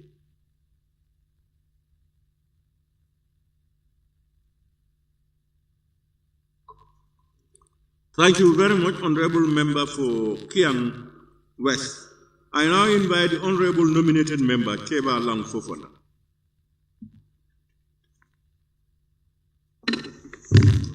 Thank you very much, Honorable Speaker. Honorable Speaker, I'll be brief. And to start with, I equally want to commend the committee for swiftly responding to the assignment that was given to them by this honorable chamber. Honorable Speaker, the bone of contention currently is premised on Section 17 of their report, which states that the committee observes and recommends that the Minister for Information looks into Section 46 of the Access to Information Act. And with your permission, Honorable Speaker, I will read Section 46 of the Access to Information Act. Section 46 leads limitations on outside work. A commissioner shall not A, hold any other job, B, occupy or engage in any trade or profession for financial gain, or C, engage in any party political activity. Honorable Speaker, first what we need to know is this Access to Information Act was passed in this very plenary some 3 years ago. We need to know the intent of the lawmakers by them. What was their intention for bringing such restrictions? And why all of a sudden, even before starting to implement that very act, we want to change it? I would have said we've started implementing the act, we've done our research, we've received feedbacks, and this is halfway through, this is what we've learned. And based on that, we want to recommend A, B, C, or D. But no member has made a submission to that because we have not started anything yet. So now the only thing that is of importance here is the intent of the lawmakers at that particular point. Why did they put these restrictions there? Why is it that they don't want them to be gainfully employed somewhere else? And the other thing also I want to really say is making a comparative analysis or comparing the salary structure or remunerations of this particular commission to the National Human Rights Commission. You need to look at the mandates of the two commissions. You look at their functions. You look at their terms of references and tell us they are all the same. If not, making that comparison and paying them equally might not be fair. So, Honorable Speaker, I believe my proposal will be to leave the law as it is, start implementing it, have the experience, and we can come back here and make informed decisions. And even though the motion was not carried, but that should not stop us from looking at the proposal that came from the committee.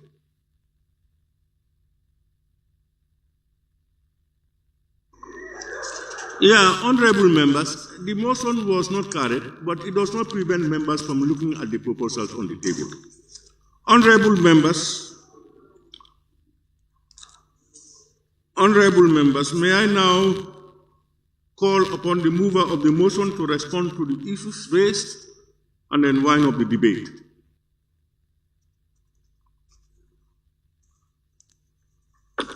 Thank you very much, Honorable Speaker. And thank you very much, honorable members. I'm glad that the motion did not go through, because I think it's only fair that you listen to the people you gave assignment to, so they can respond to the question asked by everybody else, and then from there we can make a decision. I think the motion was good, yeah. Now, Honorable Speaker, looking at first let me start with this one for Central Body. I think somebody has already responded about responsibility allowance. I think there's something. It's going to be difficult to say this is exactly what it is, but it's across government. If you look at ministers, permanent secretaries, speakers, deputy speaker, nominated member, they all get an allowance for responsibility allowance. So it's going to be difficult for me to tell you this is meant for this, because of allowances are so much varied in the government of the Gambia. The three arms of the state is going to be very difficult to state. But to state that this is something really very common. Now, Honorable Speaker, in looking at these salaries and allowances, first, we take a look at the budget that is given to them, ATI, the budget that was approved here. We approved a budget of $7 million, and that is for the commissioners as well as the secretariat of the ATI. That's what we have approved here last year for 2024. Now, in doing that also, we said, let's see what's happening with other commissions. But again, in this country here, we have three types of commissions. One, we have a commission that is full-time commissioners. They are full-time, and they are not restricted to work, like National Human Rights Commission. They are full-time commissioners working Monday through Friday, 9 to 5 or 8 to 4, and they are not restricted to any kind of work. Number two, you have also full-time commissioners, like this one we are dealing with. They will be working just like us, but they are restricted to do anything outside their work. They are restricted. That's number two. Number three, you have commissioners that are part-time. Like the SOE commission we have approved here. They are part-timers, which means they are only needed when they go to work. So these are the 3 types we have. And then the Access Anti-Corruption Commission also will fall under the same ATI. They are restricted to work outside their mandate. So we have 3 types of commissions. Now, in trying to find out really the best thing in terms of salary, we consulted with the National Human Rights Commission. Let's see what they have. But the information we are getting was not forthcoming in terms of their salaries. Then we consulted with the Public Service Commission, because they are the one that would give the authority whatever they're going to be paid. We consulted and they gave us information, and the page is being circulated right now. That is what the National Human Rights Commission actually had. We also consulted with the State-Owned Enterprises Commission, the Secretariat. They gave us also that their chairperson is 55,000, the vice chairpersons, they have 50,000, but they are part-timers. Okay, then from there, we said, let's look at what we have with the permanent secretaries. Because if you look at the permanent secretary of every ministry, they are the technicians, and they are also responsible for some of these institutions. We look at theirs also, and their gross is about 44,000, less than 45,000. That's permanent secretary of each ministry, 45,000 gross salary. We compare all these things, and then we say, you know what, we need to come up with something. Because if you go by with what the minister gives us, we may have an issue in the future. Because again, the committee could not defend domestic servant allowance. You know what that means. The committee also was unable to defend a retention allowance. We couldn't do that. So, and that's the reason why we decided to say, why can't we peg this to the National Human Rights Commission based on what we have from the PMO? Those figures you see is what we receive from the Personal Management Office, that this is what the National Human Rights Commission is being paid. But what the minister supplied to us... Can I observe? Yes, madam. Thank you very much, the mover of the motion, of course. Just to add on to members, that the committee could not also defend the roving allowance as stated in the previous one. So, and also, the committee has also observed in some areas that we need to give attractive salaries to the commissioners that we are supposed to appoint. Because we cannot be having commissioners in our country whereby we are not giving attractive salaries, and they can have attractive salaries outside, and they will not be able to ready to work for their country. So we've definitely scrutinized this, and we are ready to sustain these people or maintain these people. Thank you. Yes, thank you very much, honourable member. She's part of the committee as well. Now, the proposal we have given. The proposal we have given is based on the consultation we have with the PMO themselves, based on the Minister of Finance, the Deputy Permanent Secretary, and they advise that this is actually reasonable. That's what they advise us to do. Knowing that we're also going to have the Anti-Corruption Commission also coming, which are also restricted. And that's the reason why, when we look at the restriction on this section, we said the ministry needs to take a look at that. Because we have an understanding that 3 commissioners, proposed commissioners, actually withdrew. They withdrew because they could not go with this. And that's the reason why we are saying the ministry should take a look at that particular section, which restricts them. The essence of having that also is to prevent conflict of interest. That was the rationale for Honorable Fofana. That was the rationale. But we are saying that if it's going to restrict also good potential to work for the commission, we need to really look at it. Because 3 people, we are told they withdrew because of that kind of restriction. So that's the reason why we are recommending for them to be, for that to be looked at. Now, yes, no, we are making it for the ministry. It's up to them to accept or not to do. Now, the member for Serekunda also asked about the evidence of certificates. Yes, Honorable Speaker, that is quite right. If you look at the motion that was presented and the documents presented by the minister, you realize that each of the proposed commissioners, their CV was given. And each of the CV also they've indicated their academic background and where they've worked. It's very clear there. What the committee did was to ask for the certificates itself, which they provided. For example, the first one I have here about Nene McDougall, they presented us physical certificates. One was certificate of Radio Netherlands, Worldview International in 1994.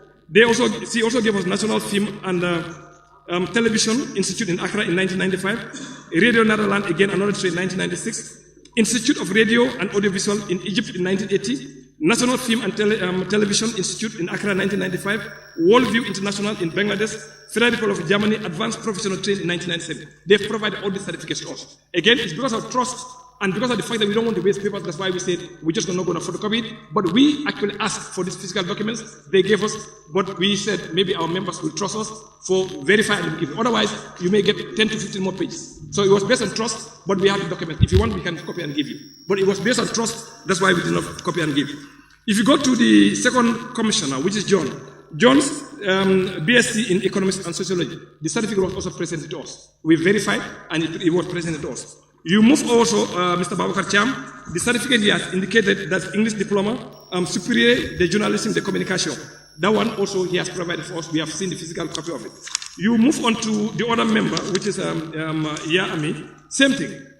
She has already provided her master's in law in telecommunications. She also provided LLB. She also provided a certificate from the Gambia Legal School that says that actually she is a trained lawyer. So physical documents, we've already verified those information.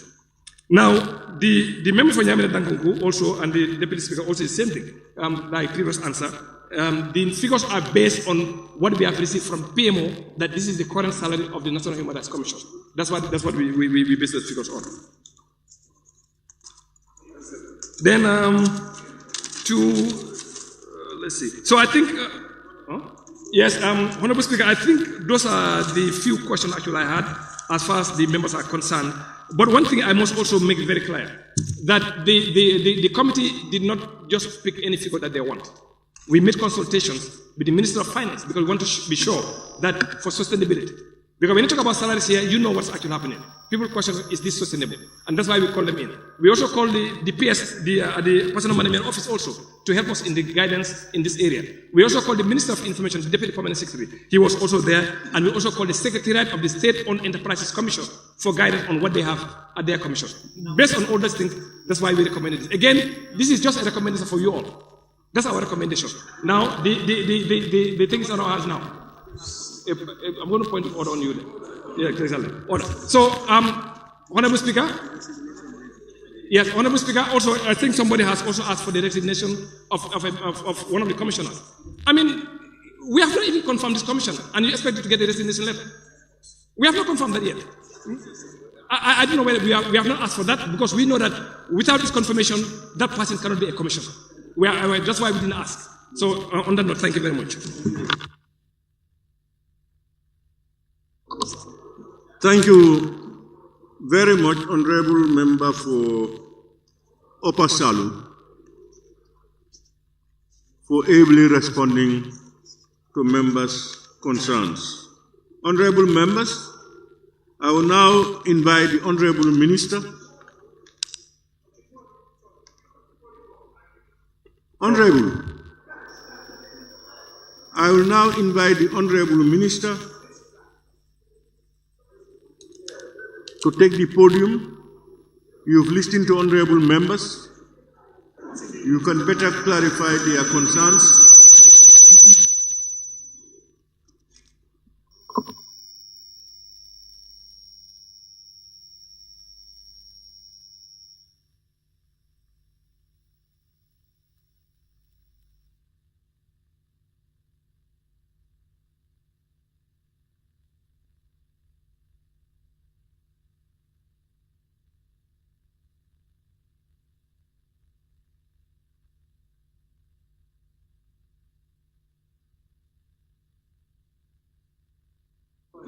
Boy Moson.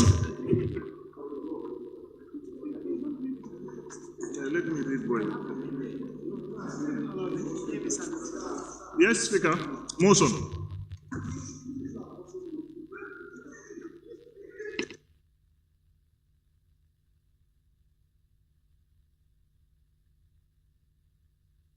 Flood, what is the problem? Let me hear it for me to decide whether it's urgent. Yeah, I mean, whatever motion you may want to put up, I hope I will not reject it. Because I asked the Honorable Minister to take the floor. When after the Honorable Minister speak, you come with a motion.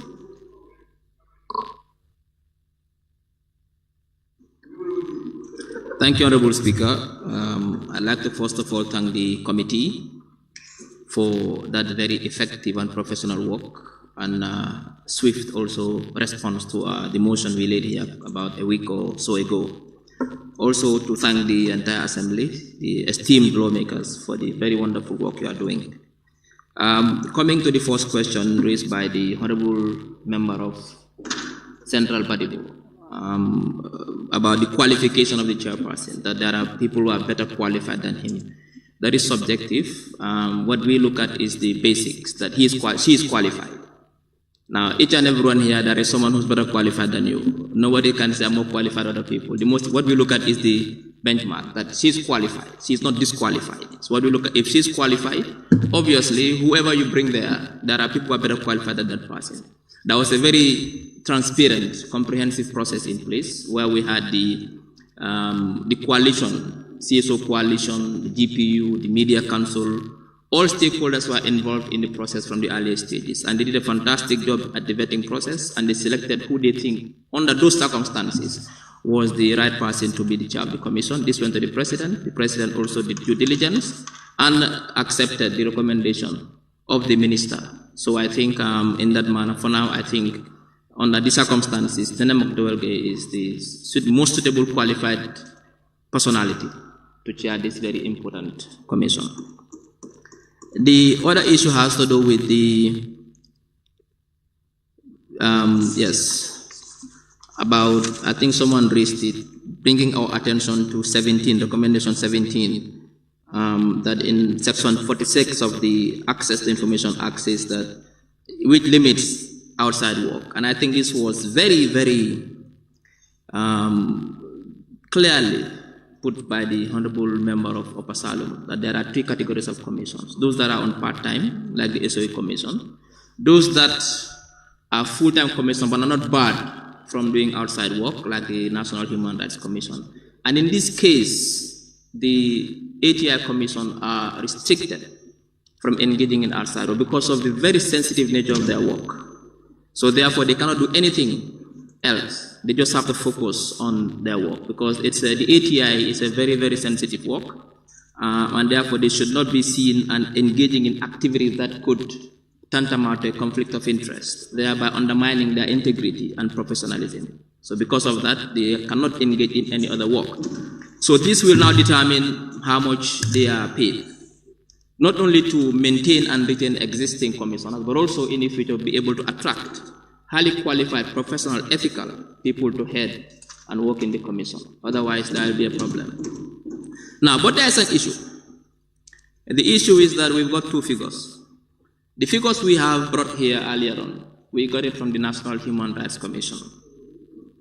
That is why, even if you listen to the motion I put forward, I said we benchmarked it to that which is paid to the National Human Rights Commission. But I think I also totally agree with the recommendations of the committee. Recommendation 18, that the committee recommends that the Ministry of Finance and the PMO should come up with a guide or policy document in determining the remuneration of commissioners across ministries, departments, and this is key. There should be a framework, otherwise we'll be setting very bad precedent. And everything will be confused because you cannot, commissions are commissioned. There should be a national framework so that when we have such situations, we know exactly how much they are going to be paid. Otherwise, you cannot come here and be always negotiating, always the pay of commissioners. Otherwise, it will create an disequilibrium in the system. Some commissioners are receiving this. It can create a problem in this. So I totally agree with that recommendation. I think it should be looked at. So there's a national framework that says that there are three categories of commissioners. Commissioners that are part-time, this is their remuneration package. Commissioners that cannot engage in any activity outside is their pay, and commissioners that can engage is their pay. So it makes life easy for everyone. So I don't know how we can go about that. Perhaps maybe what we can do, I mean, this is it's not a very serious contentious issue. We would suggest from our part that we benchmark it with the National Human Rights Commission. That is what we brought in, and that is what we have, the first one. Because like I think other speakers have said, that in fact, if the National Human Rights commissioners can do outside work, and these ones cannot, then if we don't really benchmark it there, then it raises the question of equity, and which we try to avoid. So I think we should benchmark it to the first proposal we brought, and then that is what we would suggest. Honorable Speaker,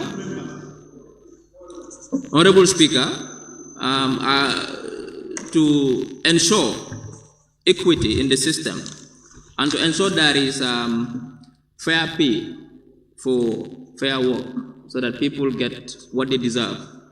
So we create a system which is professional and ethical, a system that attracts highly qualified Gambians who have integrity and who are competent to do the job that they are tasked to do.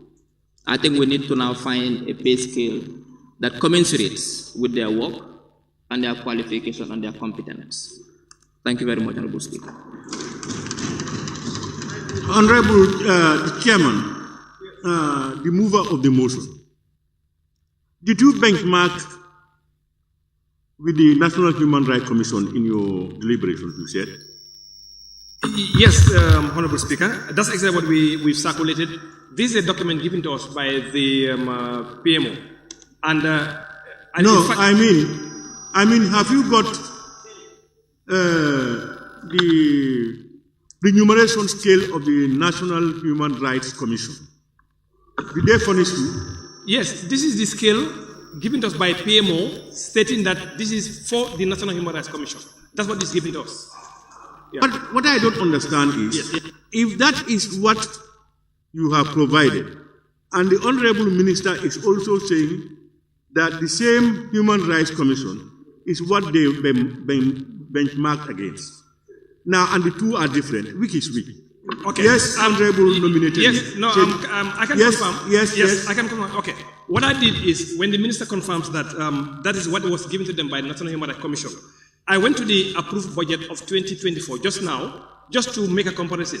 But it seems his figures actually are closer to the confirmed budget than what PMO gave us. So the figures he gave us as from National Human Rights Commission, as far as basic salary is concerned, is very correct. Now, yeah, this is what I'm saying. What I'm saying is the budget, approved budget is different.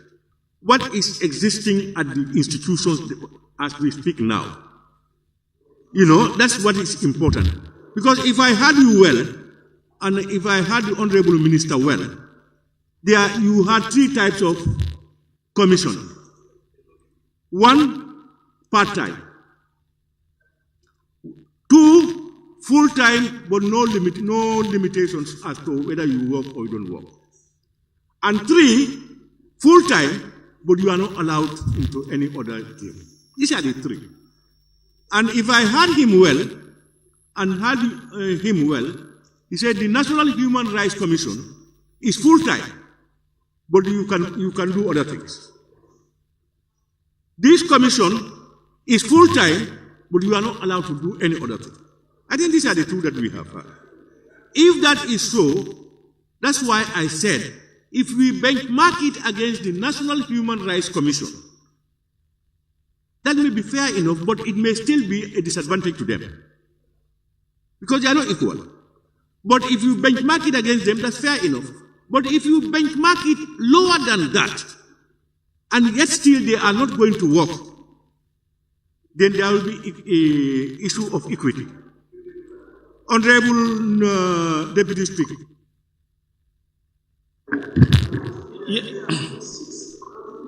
Yes. Chair, yes. Can you listen to us? Here. Member for yes. Salim, can you listen? Yes, thank you. Honorable Chair, just on a minute. Chair, please listen to. You know, when the chairman was responding, he told us that, during his contribution, that they make a lot of effort to get the actual from the National Human Rights Commission themselves, but they could not. He said they could not. The chair of the petition committee, the member for Upper Salon, appointment committee, the member for Upper Salon, in his intervention, told us that they attempted to get this from the National Human Rights Commission themselves, but it proved futile. And the Honorable Minister told us they got this from the National Human Rights Commission. We can now clearly, hearing from him, that this is not accurate, it is not from them. And that he said he confirmed When the minister said they got this from National Human Rights Commission, they are more or less the same. And you cannot put it better. That even if we benchmark it at that, it's to the disadvantage of to the ATI. So I think we could just, somebody can move the motion, we go there. I want to get clear, actually, is, honorable members, you are, if I heard you well, you were saying that the mover of the motion said they could not get the scale for the Human Rights Commission. Yes, sir, that's correct. That's what he said? Yes, sir. He said, let me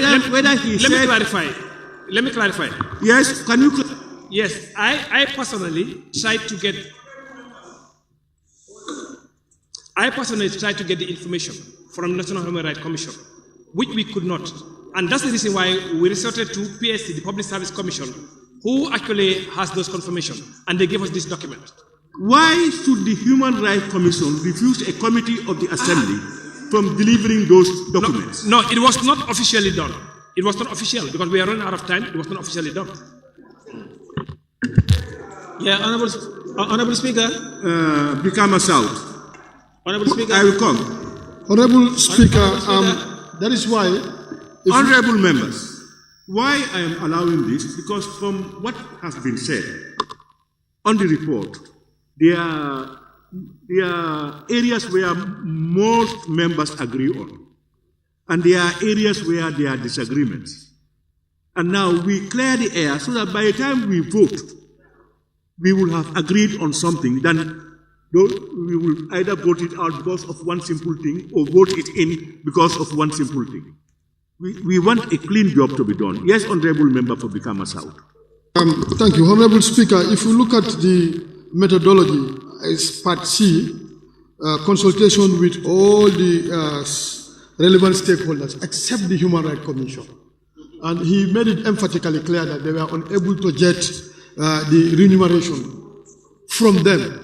And from the minister, he said they benchmark with them, and this is what they got. And that was what was captured in the original motion that was tabled by the minister. And that's what we are, since they are not even allowed to do any other job, because this is going to be full-time, and the Human Rights Commission are doing full-time. So it's good for us to move a motion to fall back into the original submission. We may not need a motion. Okay. If we agree, we just look at it. Yes, yes. I told you, Assembly is about discussions for us to make informed decisions. That's all what we want. Honorable Member for Kiang West. Honorable Speaker, your question that you posed, why did the National Human Rights Commission insisted to furnish the Parliament upon request of an information from them? And from the chairperson's response, that request was at personal level. We don't expect that. When we give you work, and these are relevant institutions that you need to consult with, you don't consult them personally. You do formal requests from them so that they know that this is a serious matter. But how can you hold them to account now when you request personally? So we cannot rely on that. And are we definitely very sure that? Come on, stop interrupting me, Honorable Member. Please. Honorable members, I don't want to shout honorable members' names. Honorable members, I told you many a times, respect divergent opinions. You have a right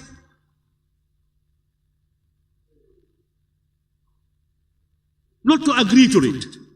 You can take the floor and say what you want to say. But if somebody is saying something that you don't like, respect him for that. Please. Please continue.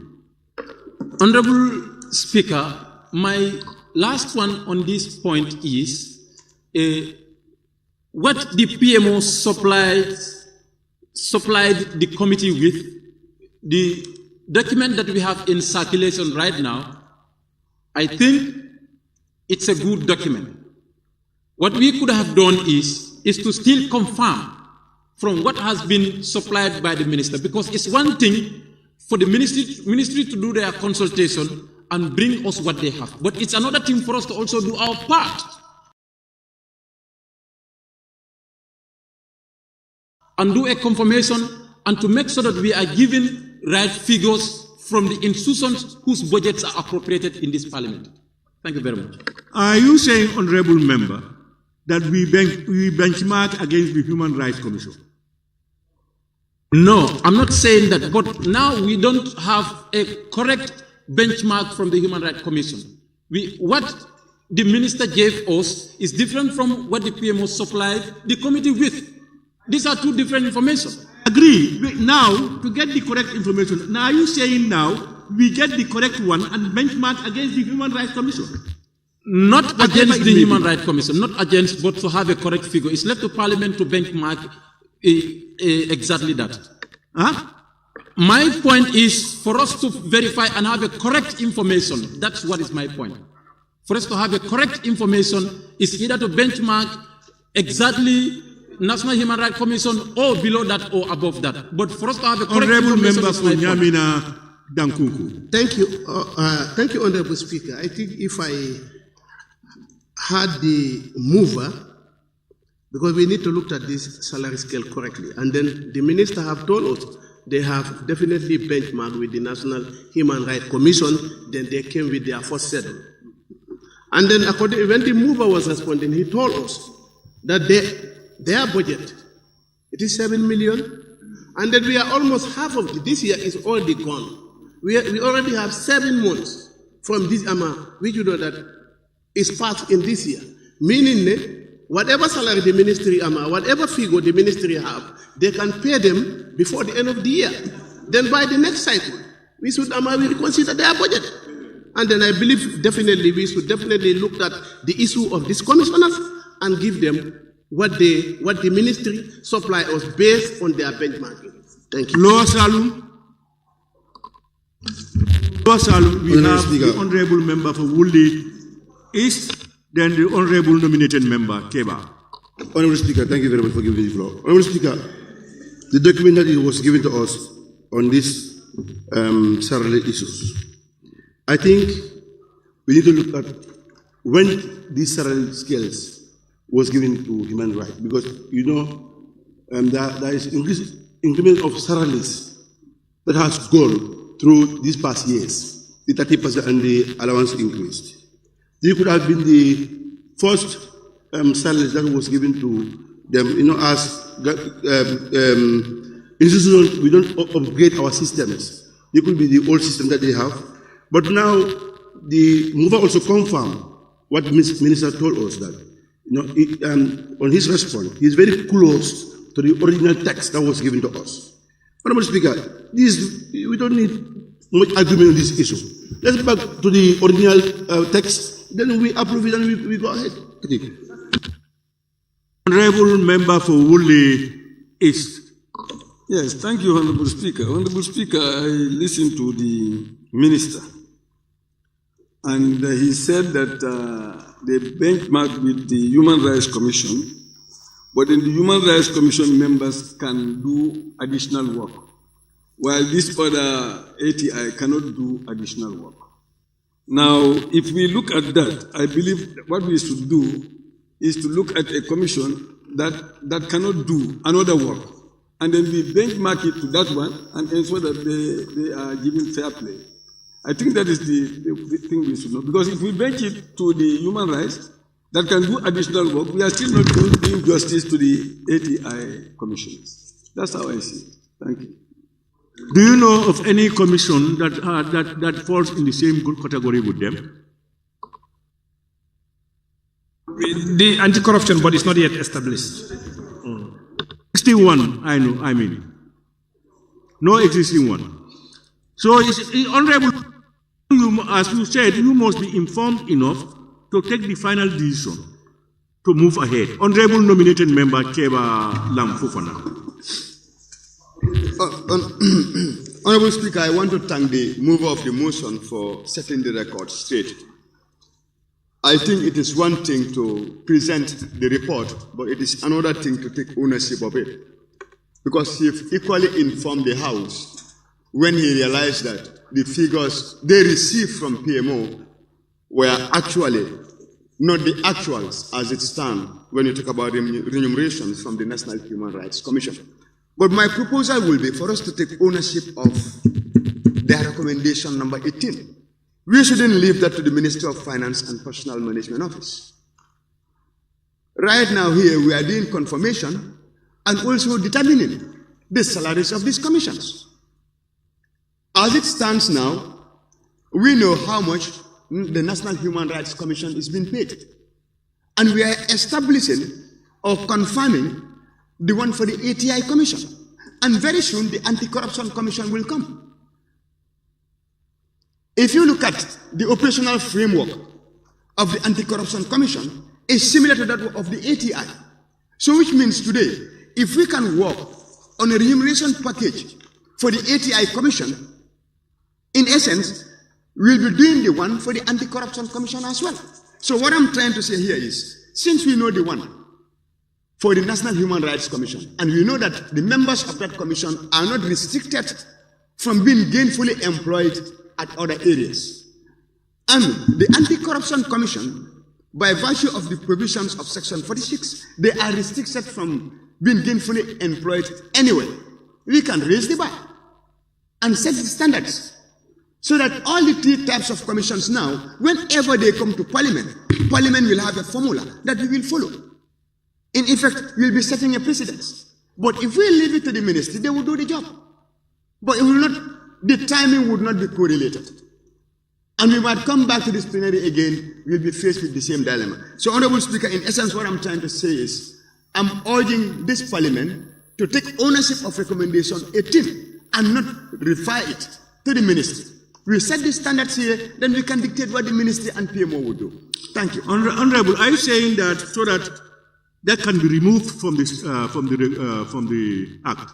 No, in essence, I'm saying let's amend it. Let's add Parliament as a crucial player there, because we are the ones doing the confirmation. So now, instead of PMO and the ministry setting the bar to say those commissions who are restricted from working, this is their what? Pay structure. Those commissions who are what part-time, this is their pay structure. Those commissions who are restricted, this is their pay structure. I'm saying Parliament fits in that shoe, because that's exactly what we are doing now. That we set the standards and take ownership of it. Can I observe you, please? Yes. Let's be careful. There are times when Parliament delegates its responsibilities as regards some of these allowances in the Act. Now, you will see that most of the time, allowances and these things are determined by the Honorable Minister or that. Exactly. We need to have that. Now, in this specific issue, I want to buy the idea. So far, Parliament now knows that there are three categories of commissions which were identified here. That's those ones which are, one was part-time, the other one is full-time, but no restrictions as to gainful employment or means to get money. And the third one, full-time, but you are restricted. And there are reasons why you are restricted. So there are certain commissions that if you are employed there, you will not be allowed to do any other thing outside, because it could compromise it. So where these three exist, it means the commission, if you look at the responsibilities and all other attachments, there should be a format as recommended by the committee that will show that this is how the remuneration package should be for these categories of people, so that we have some form of uniformity and in all these things, where you have one commission member part-time getting 50, the other commission member part-time, almost the same condition, getting 20 or 30 or otherwise. There should be some form of it. I think that's what the honorable nominated member wants us to do. But we have this bill, we have this motion with us here, and we should make a determination. so that all what had been said by the mover, the Honorable Minister, and all the other contributions factored in, we should be able to make informed decisions, and that should be the role of Parliament. So what I want us to do now, I was giving the floor to the Honorable Minister wants to make certain clarifications. I think I give him the floor for him to.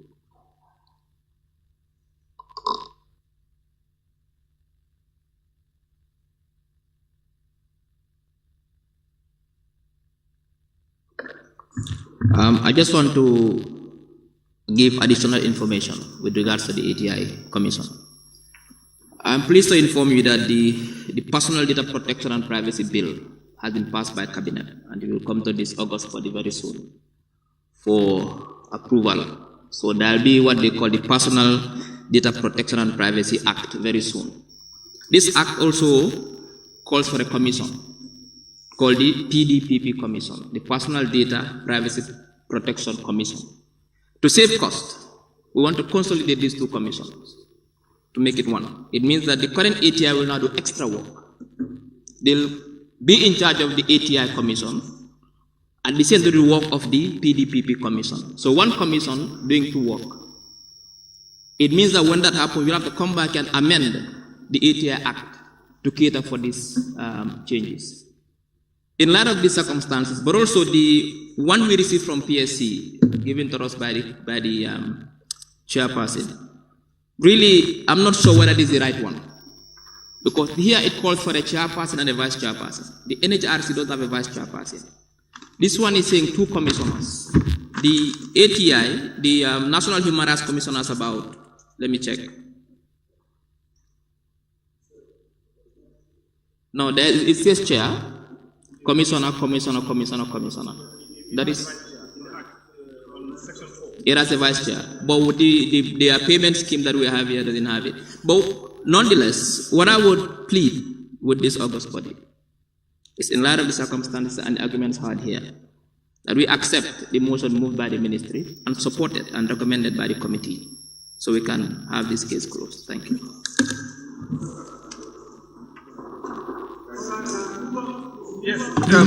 Yes, thank you, Speaker. I think the intent of the committee was to benchmark with the current salaries of the National Human Rights Commission. Now that we know the exact figures, also confirmed in the 2024 budget, based on what the minister shows. So I think now the work is closed. So now we just go back to what he sent, because that's in line with what we wanted to do. So I think it's closed. Yeah. You mean? Hey, honorable member for Woolly East, US, I heard your voice.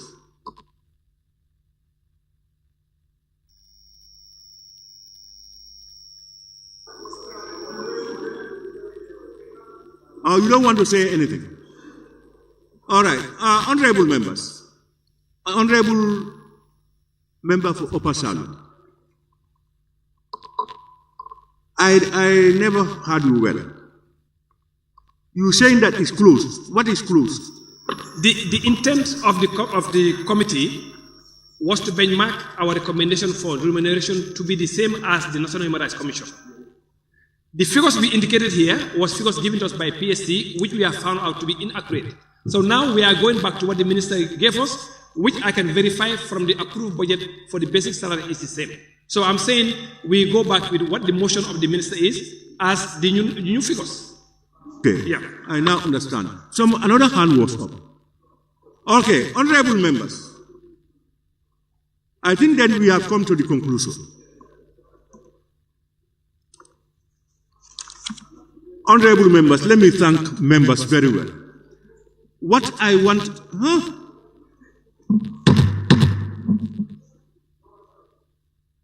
What? Honorable members, I observed one thing. The debates are very interactive. And nobody talks out of sentiment. It may be your limitation as to what you know. But everybody I observe seem to have the good intent of making it better. To the extent that when people have that intent, when we discuss amongst ourselves, without argument, we come to a common ground. And that's what has happened. When the members said this, almost everybody agreed. It means there were no bad sentiments in whatever others might have said. So I want to congratulate you people and congratulate yourselves. Members, it means we are now reverting back to the submission of the Honorable Minister for the remuneration package. Pardon?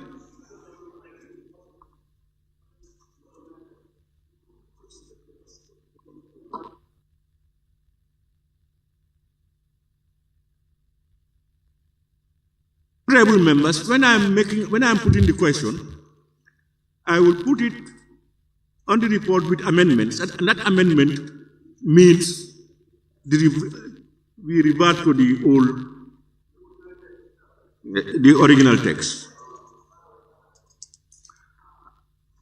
And before I do that, once again, let me also thank the Honorable Minister for sparing time to be with us and for ably responding to members' concerns very convincingly. We thank you very much. Be resolved that this Honorable Assembly do adopt the report of the National Assembly Standing Committee on Public Appointments on the confirmation of the appointment and approval of the proposed remuneration package for the commissioners of the Access to Information Commission as amended. Those in favor, please say aye. Those not in favor, please say no. The ayes have it. Honorable members, once again, thank you. Now, be it resolved that this August Assembly do confirm and approve the appointment and proposed remuneration package for the commissioners of the Access to Information Commission. Those in favor, please say aye. Those not in favor, please say no. The ayes have it. Congratulations, Honorable Minister, and congratulations, Honorable Members.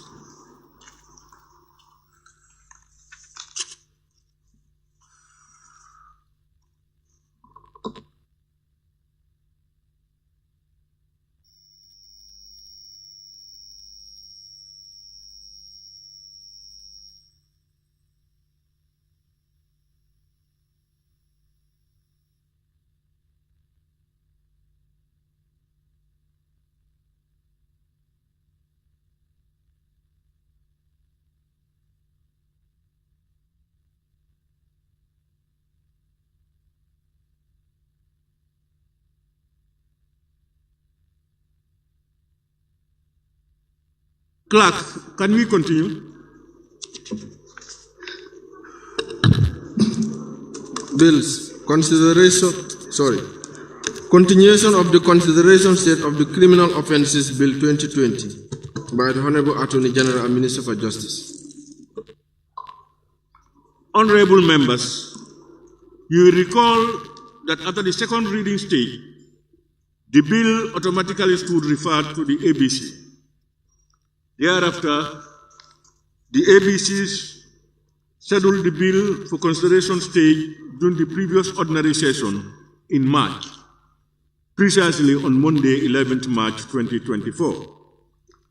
However, the Assembly could not complete the consideration stage of the Criminal Offences Bill and stopped at clause 87 of the bill during the said sittings, and they subsequently suspended the process to a later date. Therefore, the bill is appointed today for continuation on consideration stage in accordance with Order 72 of the Standing Orders. During the consideration stage, members shall have the opportunity to give detailed consideration and scrutiny to every clause and schedule in the bill. This stage also provides the first opportunity for amendments to the bill to be debated and voted on. I will now therefore resolve the Assembly into the Committee of the Whole Assembly to give consideration to the bill entitled Criminal Offences Bill 2020. The Assembly is now resolved into the Committee of the Whole Assembly.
Honorable members, the Assembly will now go into the Committee of the Whole Assembly to consider the Criminal Offences Bill 2020 clause by clause.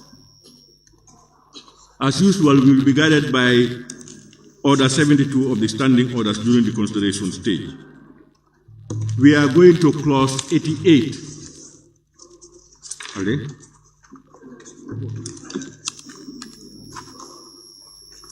Yeah, for CD.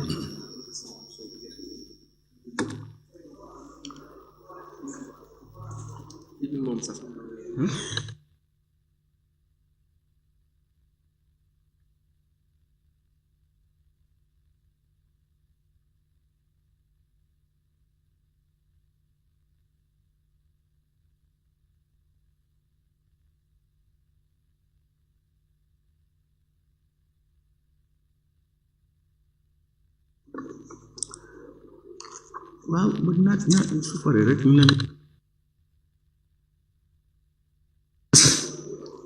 It is proposed that clause 88, sorry, I'm taking lead.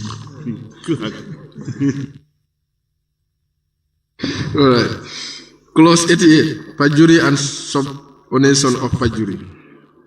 Honorable members, it is proposed that clause 88, perjury and subordination of perjury, stand part of the bill. Those in favor, please say aye. Those in favor, please say aye. Those not in favor, please say no. The ayes have it. Clause 89, false statements by interpreters. It is proposed that clause 89, false statements by interpreters, stand part of the bill. Those in favor, please say aye. Those not in favor, please say no. The ayes have it. Where is the chair? They are here. You are there.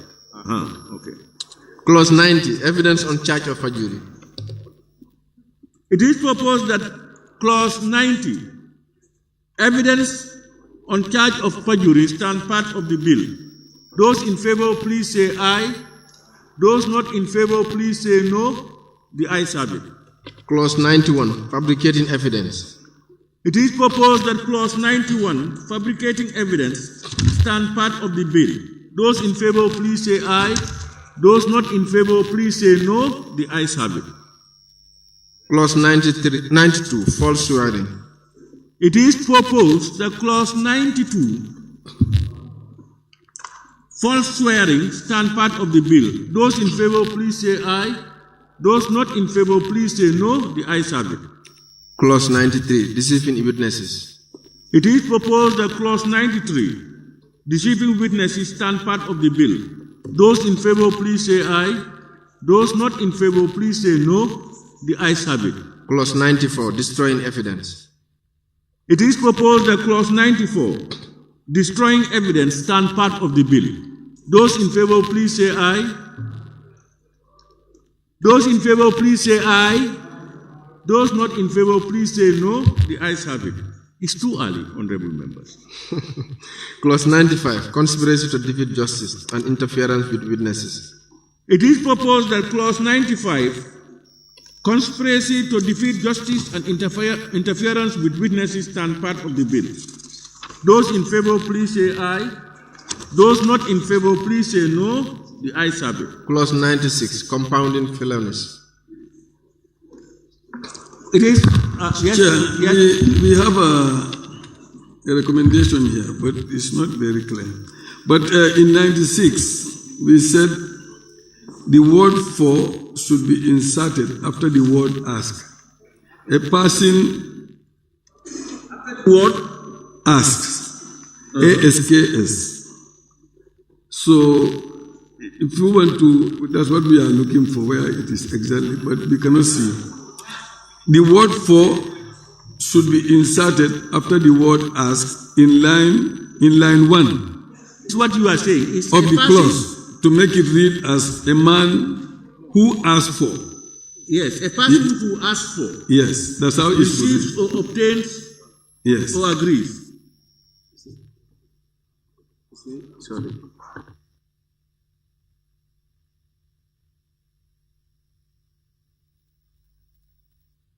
You know, here, a person who asks, receives, one element, or obtains. It's not a person who you ask, comma, and then you receive, or they are all single, different elements. It's not necessarily a person who asks for receives. No, it's a person who asks. A person who receives, you know, a person who receives, yes, yeah. It's not necessary. It's not necessary. Yeah. So it remains as it is. Okay. It is proposed that clause 96, compounding felonies, stand part of the bill. Those in favor, please say aye. Those not in favor, please say no. The ayes have it. Clause 97, compounding penal actions. It is proposed that clause 97, yes, please. The committee in 97 was just seeking for clarification when it comes to compounds. The word compound there. Compounds the action without the order or consent of the court. That compounds the action in line 4 of the paragraph. I've seen it. Honorable AG. Yes.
AG, we are waiting.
I am checking, Honorable Speaker. What I'm finding so far is the settlement of a criminal offense privately in exchange for a reward. The law prohibits it and makes it a misdemeanor offense. That is for people to agree among themselves to settle a criminal offense that ordinarily should have been prosecuted by court. I will continue to check further information as we proceed, and I'll elaborate further.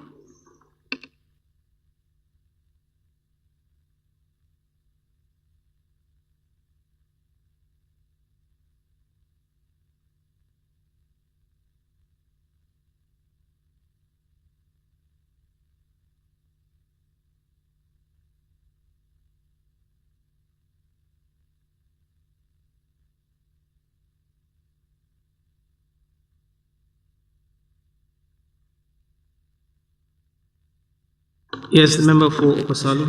Yes, I just want some clarification here from the minister.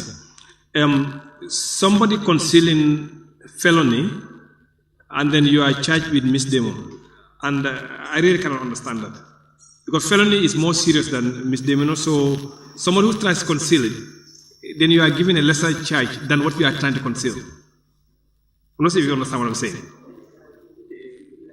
Hey. Yeah. I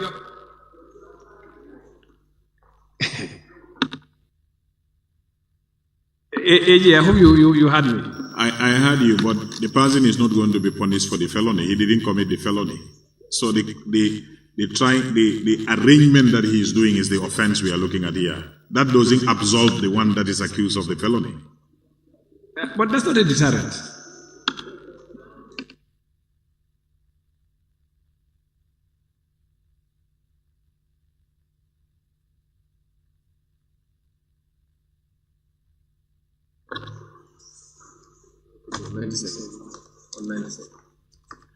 It is proposed that clause 97, compounding penal action, stands part of the bill. 97. Those in favor?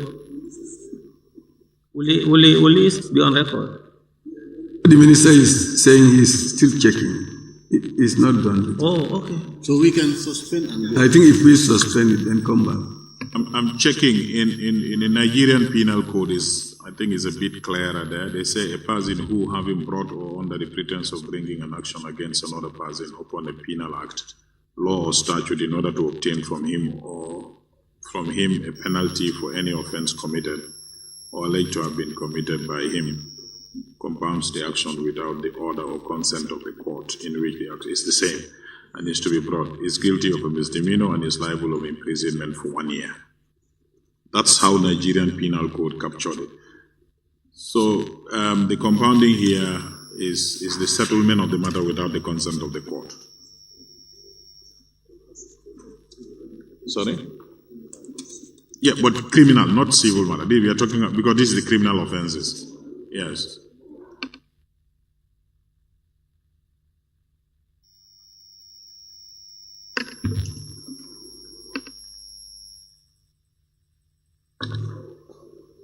It is proposed that clause 97, compounding penal action, stands part of the bill. Those in favor, please say aye. Those not in favor, please say no. The ayes have it. Clause 98, advertisements for stolen property. Chair, clause 98, advertisements for stolen property. Yes, Chair, in clause 98, we only have a problem with the heading or the caption, which is advertisements for stolen property. So our recommendation is to add advertisements for stolen or lost property. That is the recommendation from the committee regarding that. Then we can, if you agree on that. Yes. Member President Albadibu. Yeah, I think the caption is well crafted, because when you say lost cannot be charged. It couldn't be a crime.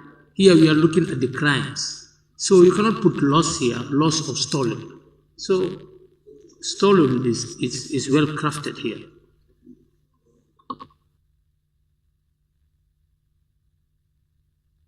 Honorable members, are you following what the chair want to amend?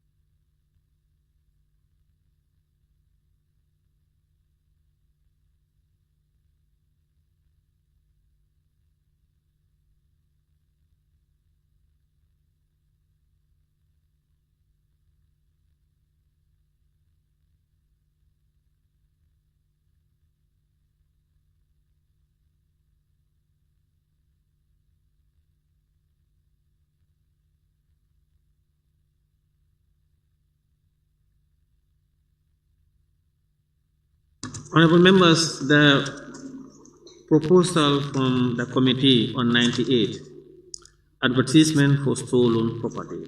They want to say or lost property.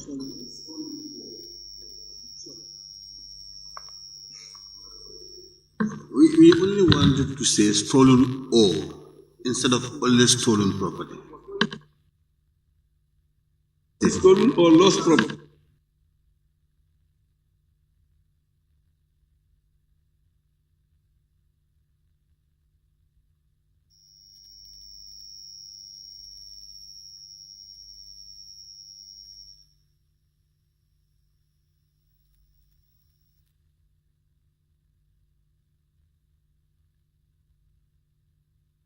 Nominated member Kevalan Kokonan.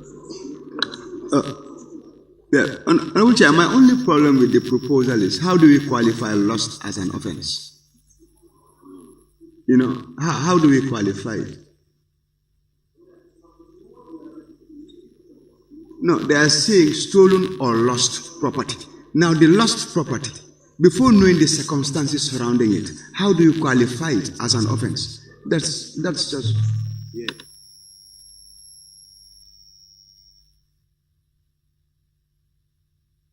Committee, yes.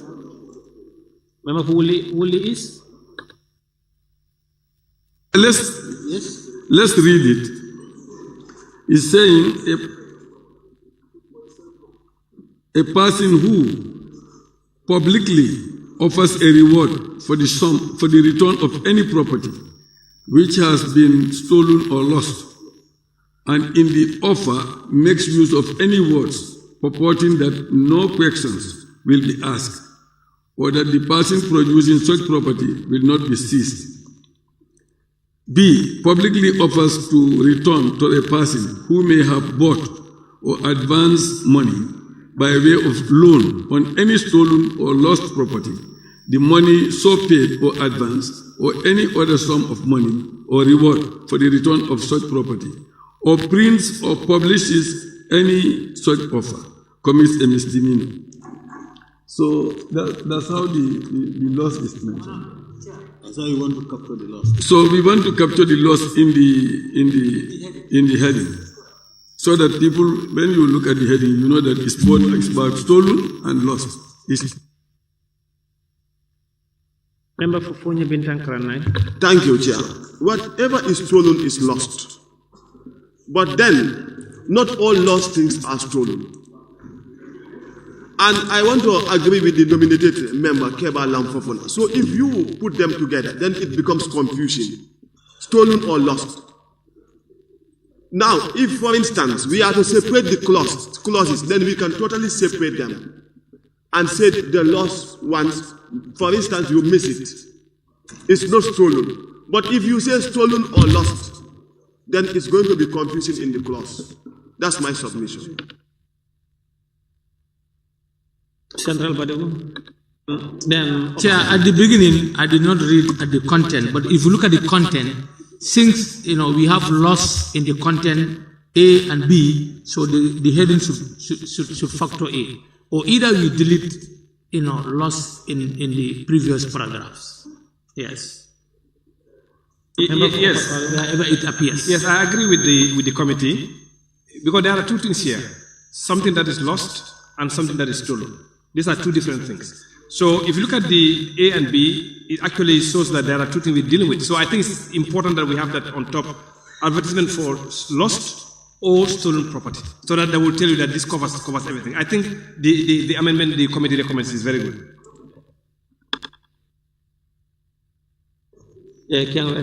Yes. Is it the clause talking about someone in possession of that stolen and the lost property, or that stolen and the lost property itself? Then we need to look at it. We don't just have to say let's delete it. Is it talking about a person in possession of this stolen and the lost property, or the stolen and the lost property itself? What the clause intends to deal with is that we need to look at it. So if it is talking about the property and someone being in possession, I think we don't need to delete it.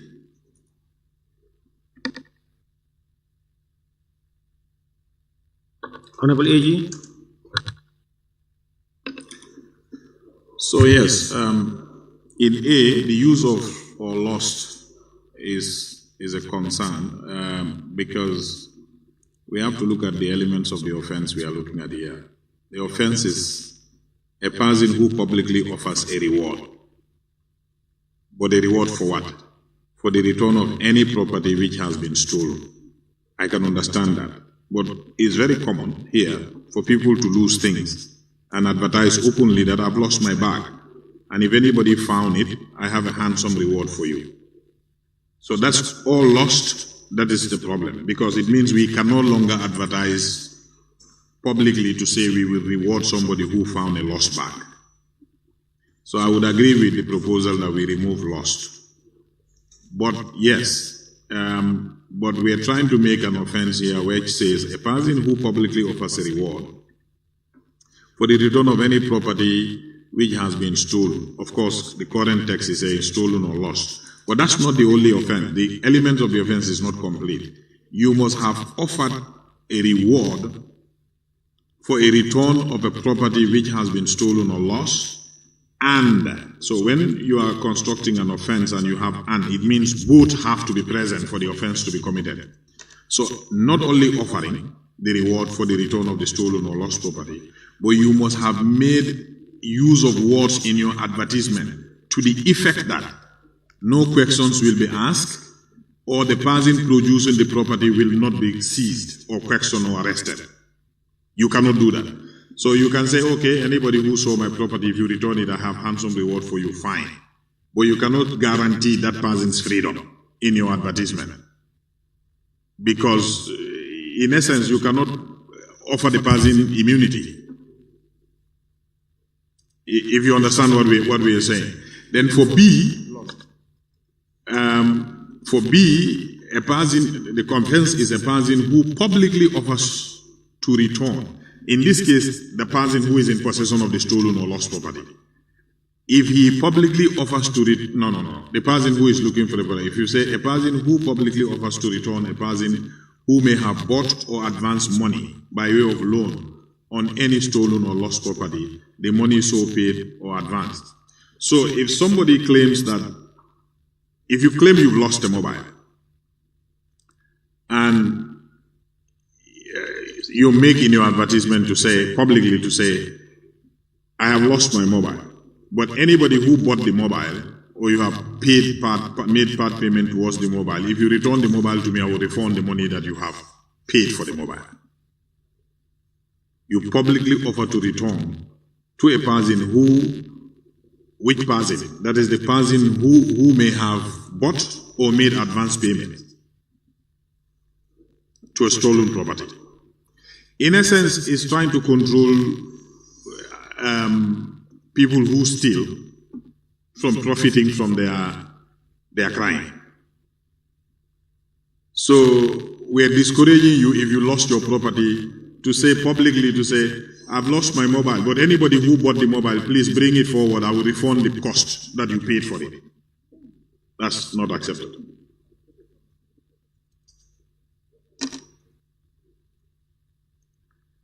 You are legitimizing theft.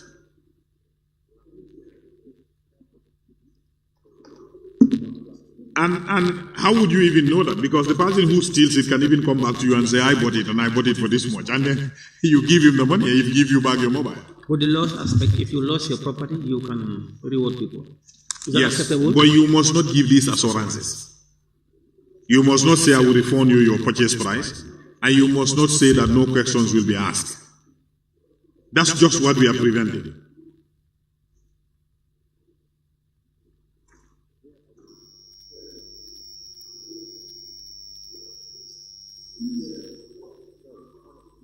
Yes, Chair.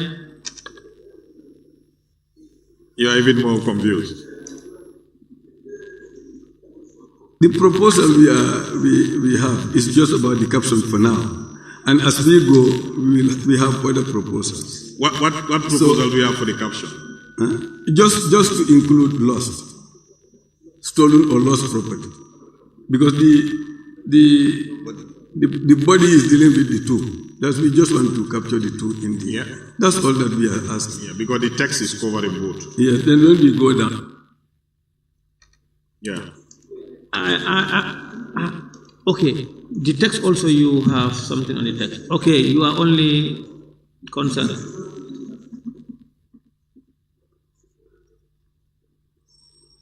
Yeah, why not we deal with all of them together? We cannot just, because we can, proceed to A. On the first one. No, we cannot, we are dealing with the same clause. We cannot conclude on heading without knowing what are you people proposing. Yes, so the second proposal is in 98A, where it says a person who, it starts with a person who. So our proposal is to replace it with person who. We remove the A and we say person who, and then it continues in relation to stolen or lost property. Then, it continues with the A. That's how we want to. A person who, in relation to stolen or lost property, A, publicly offers, then it goes. That's the first thing we have. Move A. Yeah, we want to remove A. We would recommend we leave it there. That's the way, that's how we work. A person who, whether one person or two person or three or five. Person who in relation to stolen or lost property. That's the recommendation here. Not a person. But I don't think a person too will. Okay, on A, go has ahead. any. That's A. Then the other proposal is that the article V before the word return. Before the word return, article D before the word return. It publicly offers a reward for. Return. Yeah. The article D before the word return in subclause 98A should be replaced with the word its. It's like publicly offers a reward for its return. No. But the property is described after return.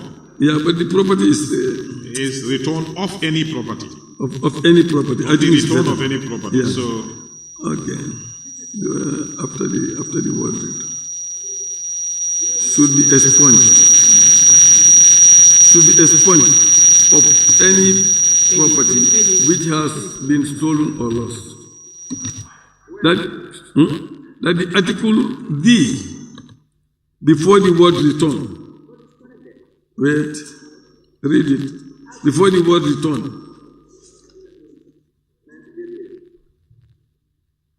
In subclause 98A should be replaced with the word it. You know there is a return in the front. Publicly offers a reward for its return. That would not tally. So we will remove this one.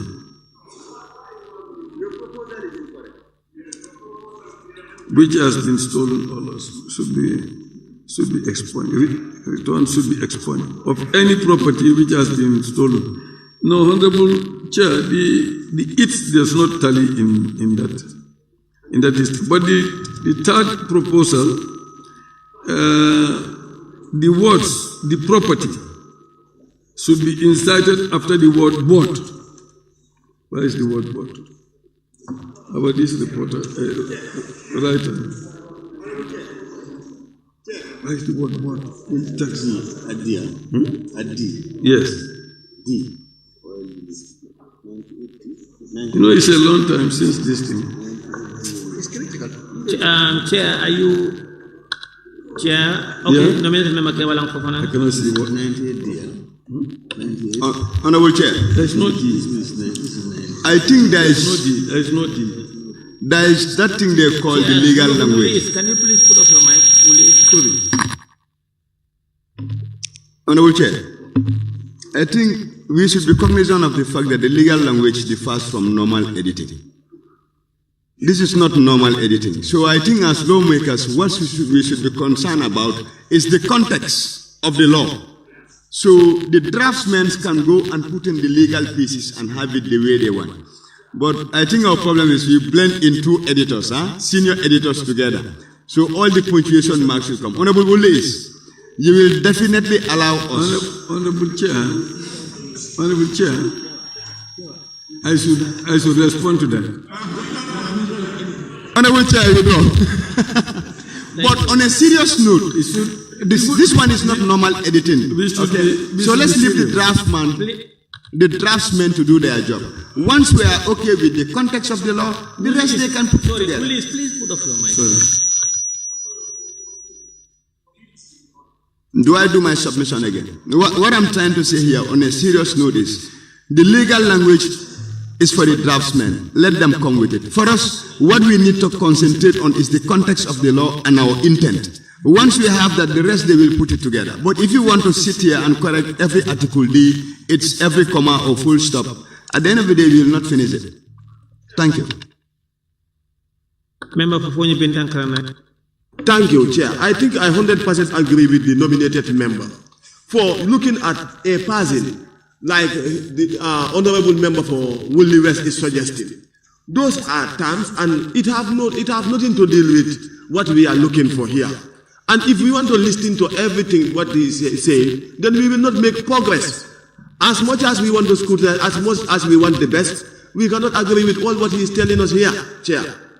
And I think we can make progress. We cannot be editing A, comma, B, full stop.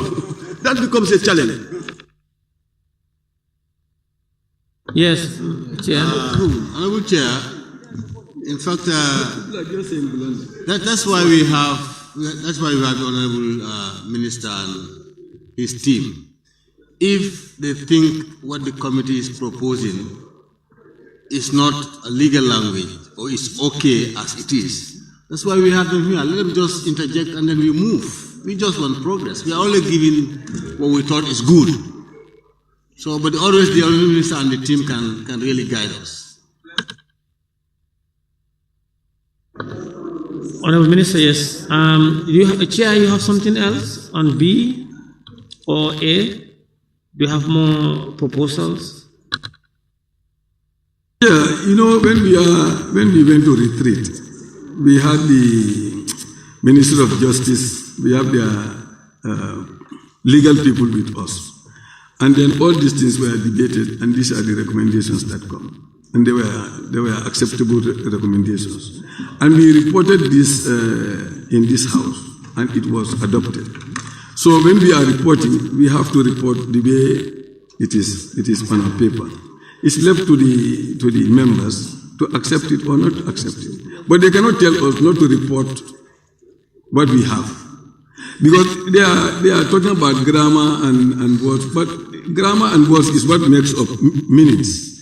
If grammar or words are mixed, then the meaning is lost. So do we want to capture the right words, or we just want to capture the intention and then move? It is our bill. It's whatever you want, we do it that way. Because you don't want to walk, you just want to run. Member for Fonyi Benta. Thank you. Whatever they agree on as the committee, as part of what they were doing. Now, when you tell us to remove A, you should be able to come up with enough justification as the reason why you want that A to be out. Whatever you are to give us, whatever suggestion you are to give us, you must justify it. And if it's not fully justified to the satisfaction of this committee, then we reject it. Thank you. Member for Serekunda West. The way the member for Fonyi Bintang is speaking is as if he is not part and parcel of this committee. He said they. When he is a bona fide member of this committee, maybe he was not regular at the sessions, but he should not disown his own committee. Thank you, Chair. I agree with you. Chair, I was there, but I did not have.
To agree on all what the committee.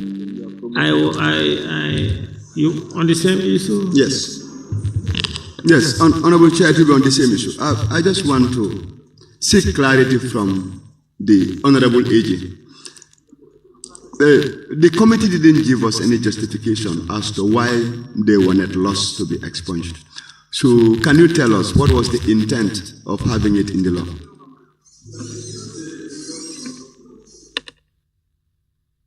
What did you say? What did he concede to?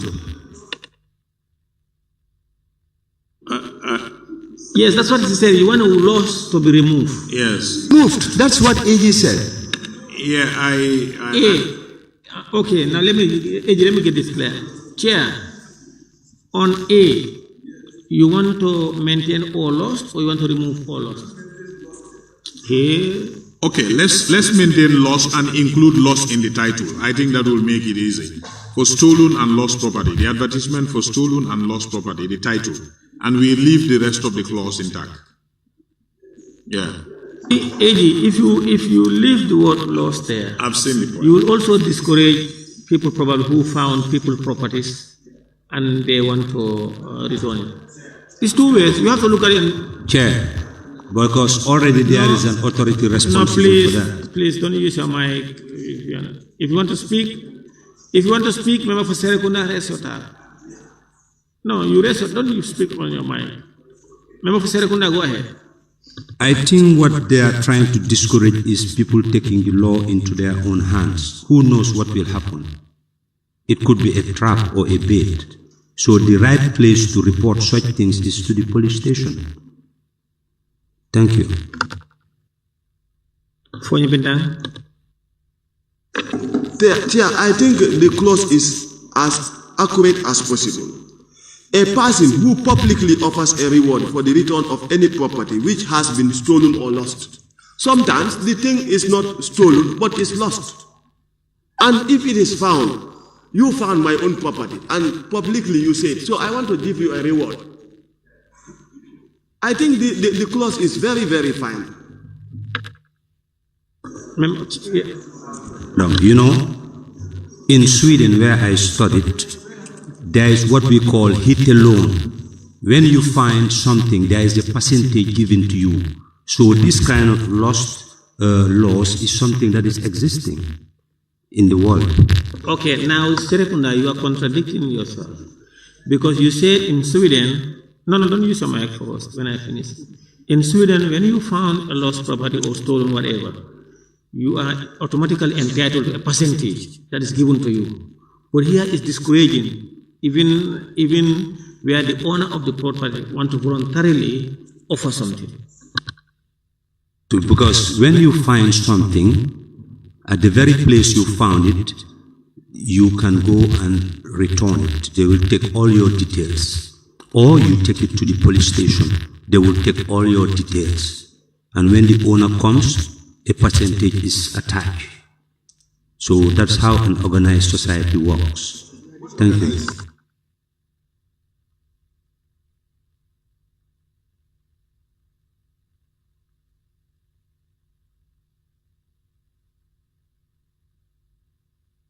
AG, now what the committee want to leave this as it is, they only want to change the Article D, not so? Not so? No, they have considered on that. You have considered on that also. Use your mic, sir. Let's listen to each other. The second recommendation, let's look at the second recommendation, that the article, the D before the word return. You know, there is a D before the word return. In subclause 98A, should be replaced with the word its. Put your mind to that. And then if the its is there, and then the following words after the word return, should be expunged. The following words after the word return should be expunged, and that is of any property which has been lost or stolen. That is what we want to remove. Then when we remove that, then it will tally. Let's do that and we see what we have there.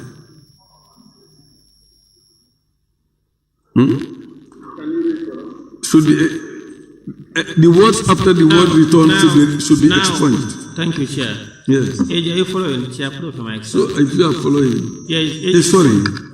AJ, are you following? Now, honorable members, the committee wants the clause to read as follows. Publicly offers a reward for its return and in the offer makes use of any words purporting that no question will be asked. That is, AG, are you following? Please, honorable members, that is the proposal of the committee. Yes, nominated member Kebalang Fofana. Honorable Speaker, if we go by the proposal of the committee, it will read as follows.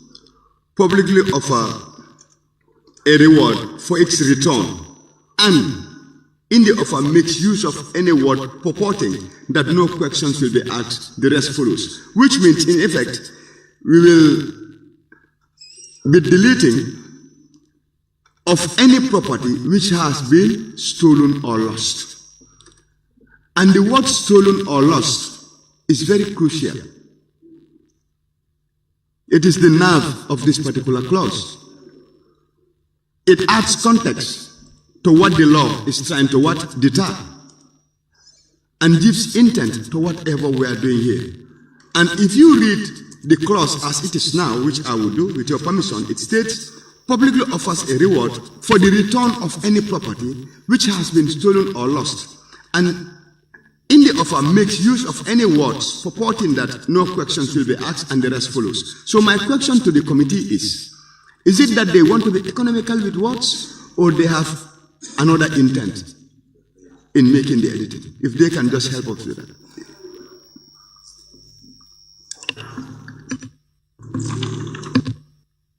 Police.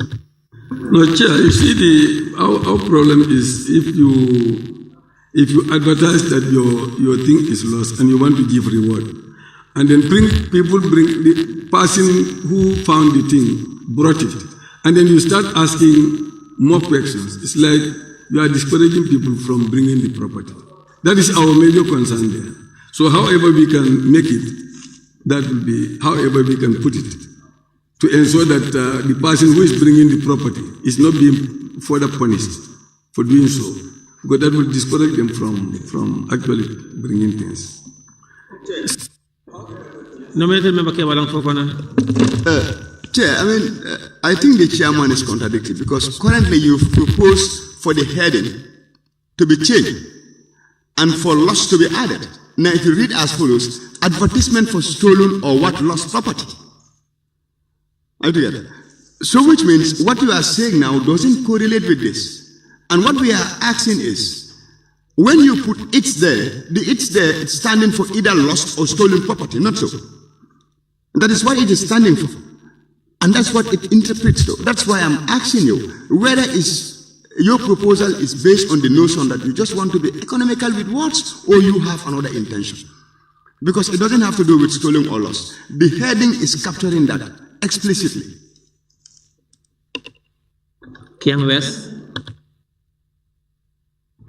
Honorable Chair, what Chair is talking about, you cannot stop the police from interrogating that person returning the properties when they feel the person is a suspect. You cannot put that in the law. The person returning could be the likely suspect returning the property. So you cannot stop the police. You cannot give that assurance to somebody by saying nobody will question you, or whatever, when the person return your property, because that is not your work. That is the work of the security. When the police feel the person should be interrogated, whether the person is a suspect or not, you cannot definitely stop the police from doing that, whether your property is returned or not. So I think that has to be clear. That is a domain of the police. If they feel the person is a suspect, they could definitely likely interrogate that person.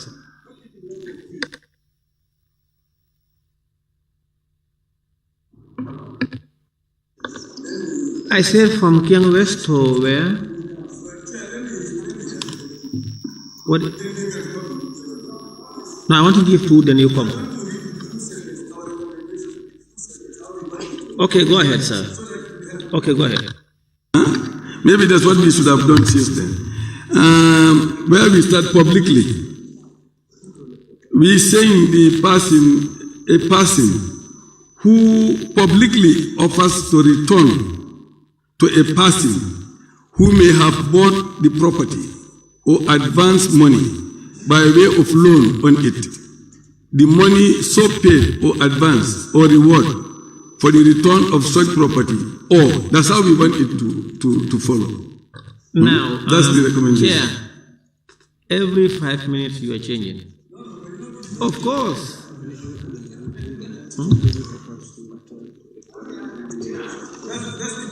Oh, yes, maybe you were not reading. Now you report. Now you are telling us, the member for Serekunda West is now that he is telling, no. You told us that you have amending D for it, and it is not in your report. You just...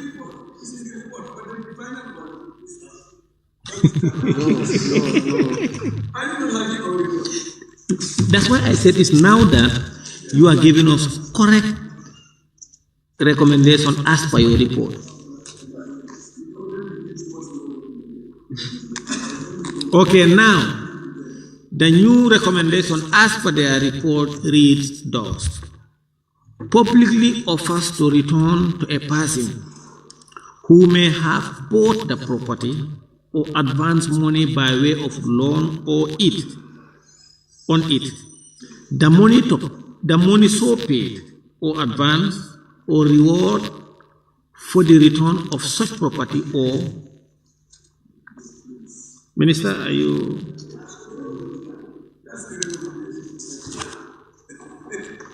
Minister, are you reading it? You know, initially I said minister is confused me, but the chair is confusing the minister. Yes, that's what I'm... Am I right? AG? Yes. What is that? To remind that, or Panjul Central? I just want to remind you, for us to understand the context of this clause, we must revert back to the part, because offenses are grouped. And we are at an area where we are dealing with offenses relating to administration of justice. So anything that will help or facilitate any action that could defeat the cause of justice are the ones we are prohibiting here. I think that broad understanding will help us to understand the context. The category of offenses we are looking at here, anything that could frustrate administration of justice is prohibited. And in this case, we are particularly looking at where people's personal items either have been stolen or lost. And you want to advertise publicly. This is public advertisement, not any other way. Whatever you do in private, but this one is dealing with, if you have to publicly advertise for a reward when your property is either lost or stolen, we are controlling how that advertisement should be done, so that you don't do it in such a way that you will instead be encouraging theft.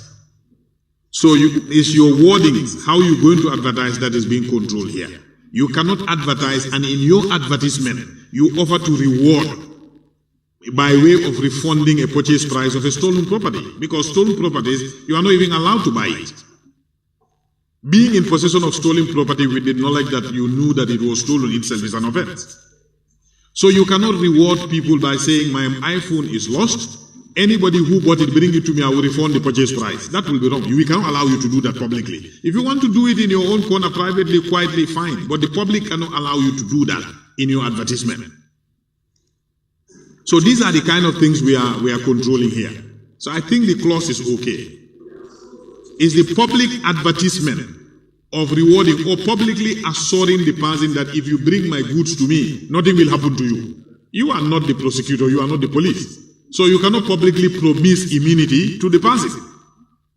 So those are the kind of things we are prohibiting in A and B. So, Attorney General, yes. Of course, if you promise to reward the person through telephone or one-to-one, is that considered as public? Promise of the reward itself is not what we are punishing. If you promise, what are you rewarding? If it's reward simplicity, my iPhone is missing, whoever finds it, handsome reward awaits you. That's fine. But you cannot say I'm going to refund a purchase price. If you have bought it, I will refund, I will pay you and without a question. Or be rest assured, if you produce the phone, nothing will happen to you.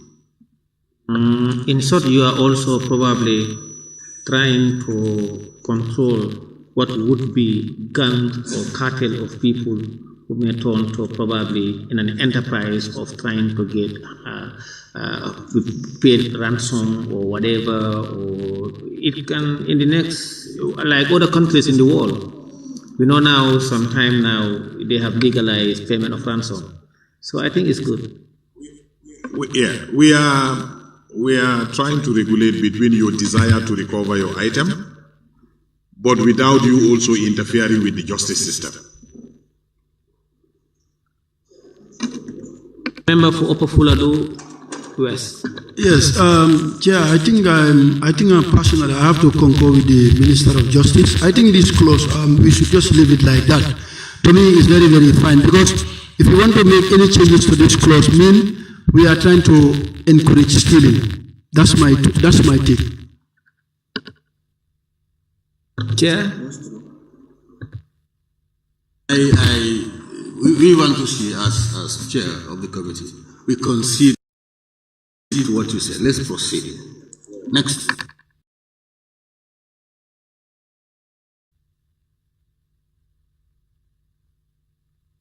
And we are only adding or loss to the heading.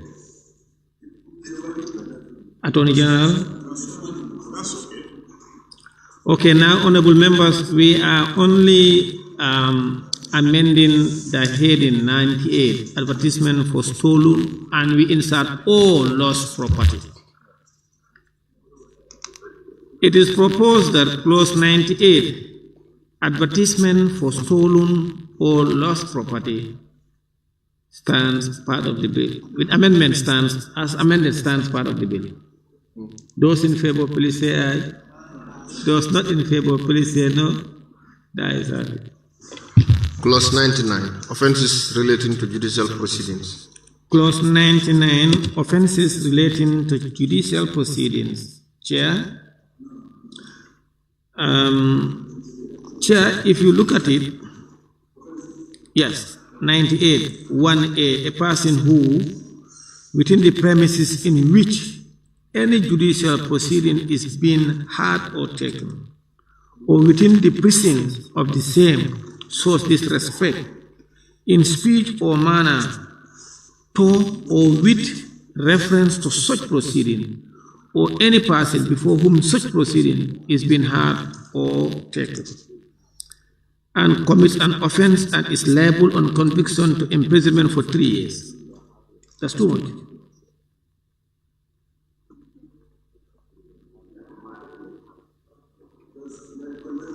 Like, how do you quantify disrespect to a judge?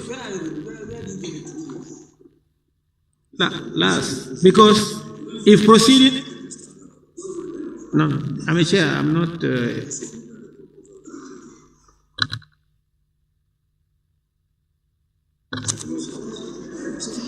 Please, I'm a member for Central Body. We are out of order.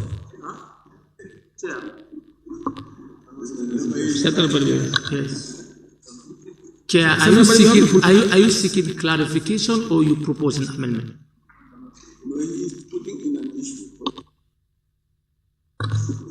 I am raising an issue. In fact, because I say chair, I'm drawing the attention of chair or members to that. Because, yes, and, look at this one. You see, this one, you are making laws, and it's for our people. No, please, this is not the standard. In fact, it is not far from departing from precedence or from practice or from standards to a better standard. You see, this one, like there is a proceeding, and you just say, hey, I'm unfair, or this is not fair. The judge can feel that there's disrespect, and he sends you for 3 years in jail. Honorable members, please. Yes, Chair. Chair, if you look at it, it's A, but it goes all the way B, C, and these are different things. So, would you? Is it okay to give the same punishment for all these different crimes that you have there? Are they all the same? Should they all carry the same penalty? Because if you see A, B, C, D, these are different. Even if you go to C.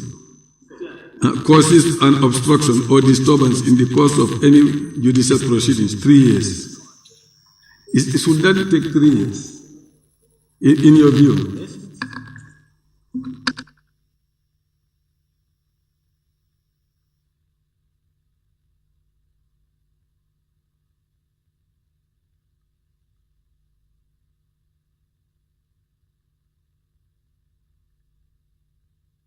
Yeah, please, when he is obstructed or out of order, disrupting proceedings, just allow him. I will apply the 3 years on him.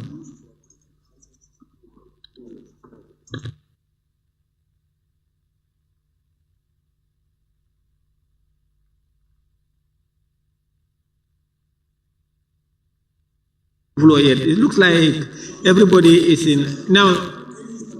Yes, he's commenting.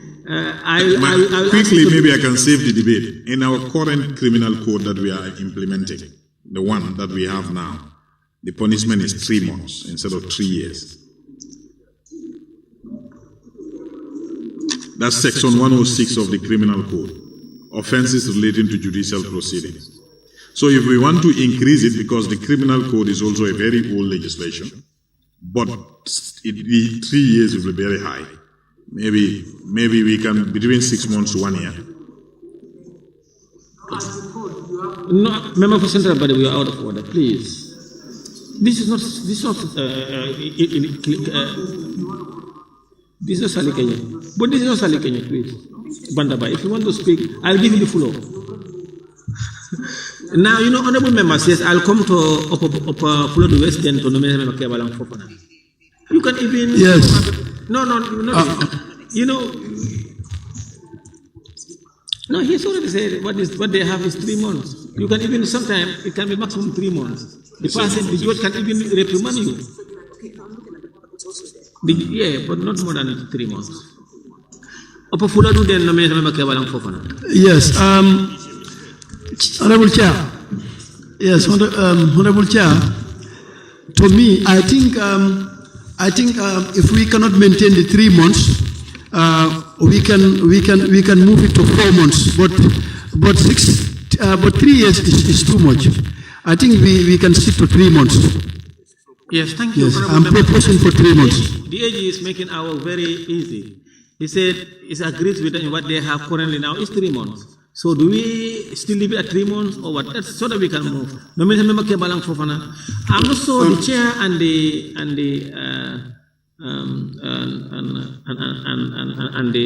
acting chair of the human rights, whether they are following this thing. Yep. I am following. I agree that it's on the high side.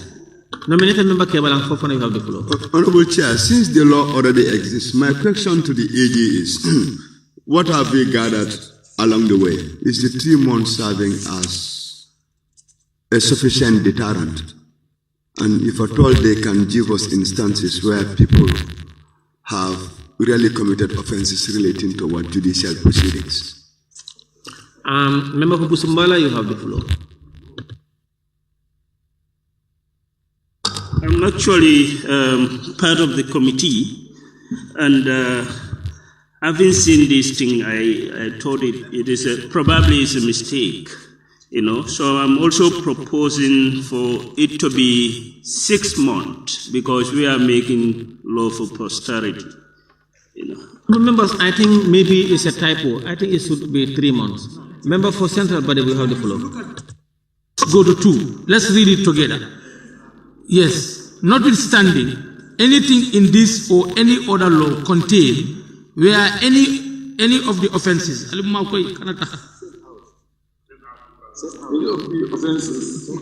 paragraph A, B, C. In 2, they are making it 1 month.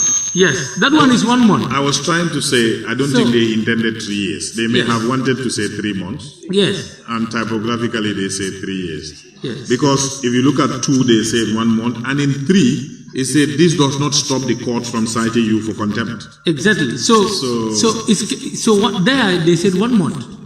Yeah, but there is 1 month, and they made reference to what you have been talking about. Yes, So that is an indication that it should be 3 months, not 3 years. It's a typo. And then when you go further, you look at an imprisonment to a fine of $50,000 or imprisonment for 1 month. Does it commensurate? Yes. The 50,000 and 1 month AG, maybe we can say 20,000 and 1 month. That's okay. It's not, yeah, it doesn't come. Maybe we can say either 20,000 or 1 month. 8,000, 10,000, okay. No, it doesn't.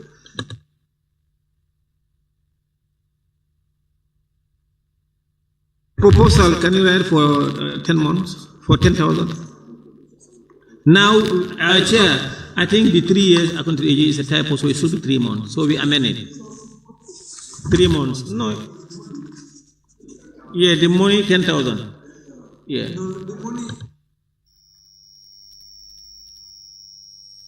If you are changing 3 years to 3 months, so what will be the financial cost to that? No, you know, they believe it's a typo. It should be 3 months.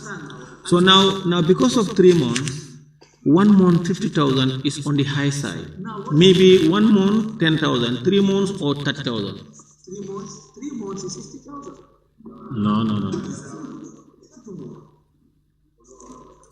Honorable members, so we said 3 months, 1 month or 10,000. It is proposed that clause 99, offenses relating to judicial proceedings as amended, that is 3 months or 1 month or 10,000. Those in stand parts of the bill. Those in favor, please say aye. Those not in favor, please say no. The ayes have it. Clerk, we may proceed. Clause 100, unlawful rescue. Clause 100. Unlawful rescue. Chair? Yes. 10,000. Unlawful rescue. Honorable members?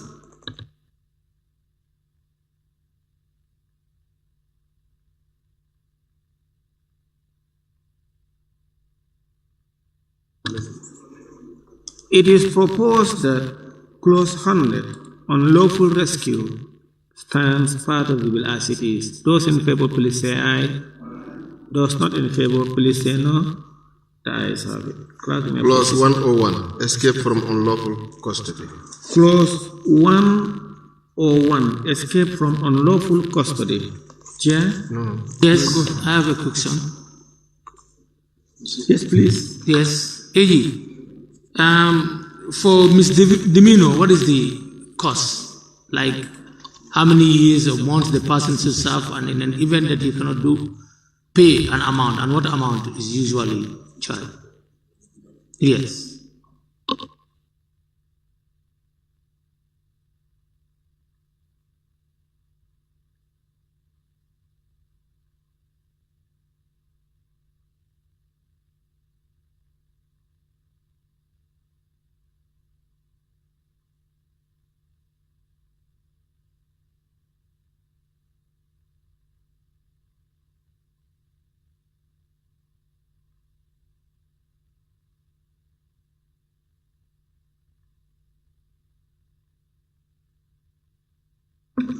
The way it's defined is a misdemeanor is an offense that is not a felony. So we mean that you need to know what is a felony.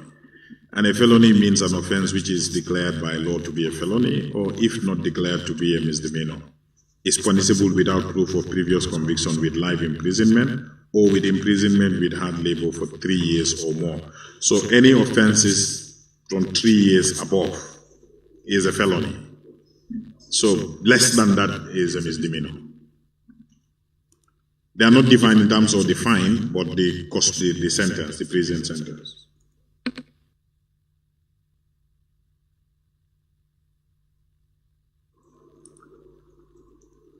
Chair, please. We thought that you have a set of crimes which are misdemeanor and a set that are felony.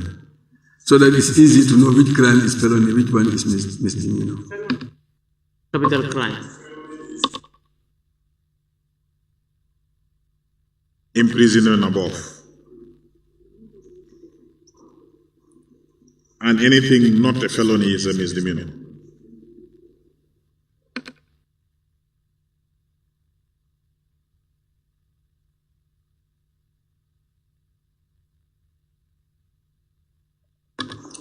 It is proposed that clause 102, escape from unlawful custody, stands part of the bill. Those in favor?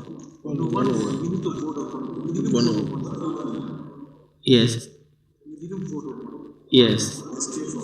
I agree with you. It's a mistake because it should be 101. Yes.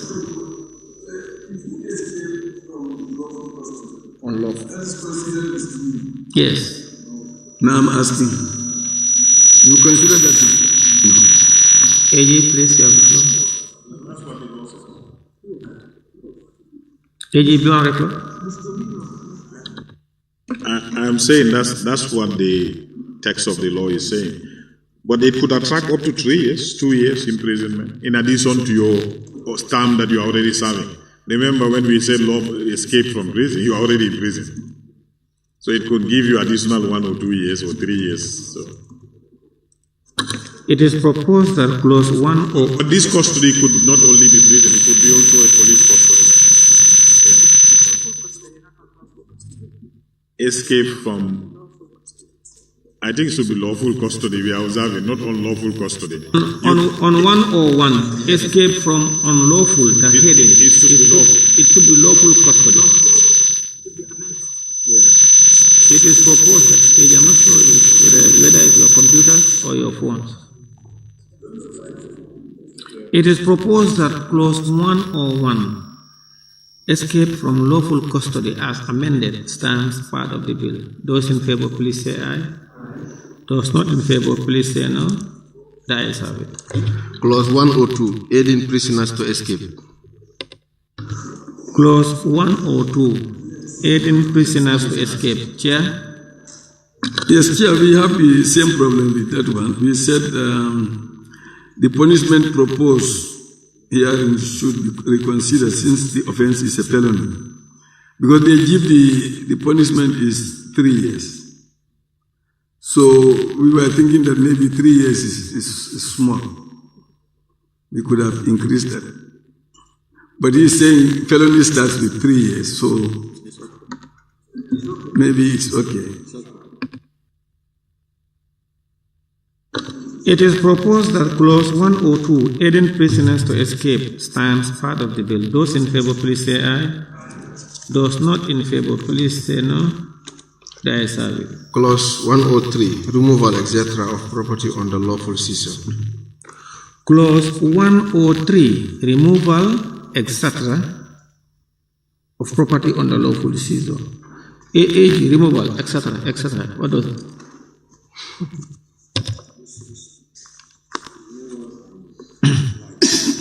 Okay. Chair, it is proposed that clause 103, removal, etc., of property under lawful seizure, stands part of the bill. Those in favor, please say aye. Those not in favor, please say no. The ayes have it. Clerk. Clause 104, obstructing court officers. Clause 104, Chair. Obstructing court officers. Chair. So the imprisonment for that one also, as you made a similar observation, that one is 1 year. Can we reduce it to 3 months? Where? Obstructing a court officer.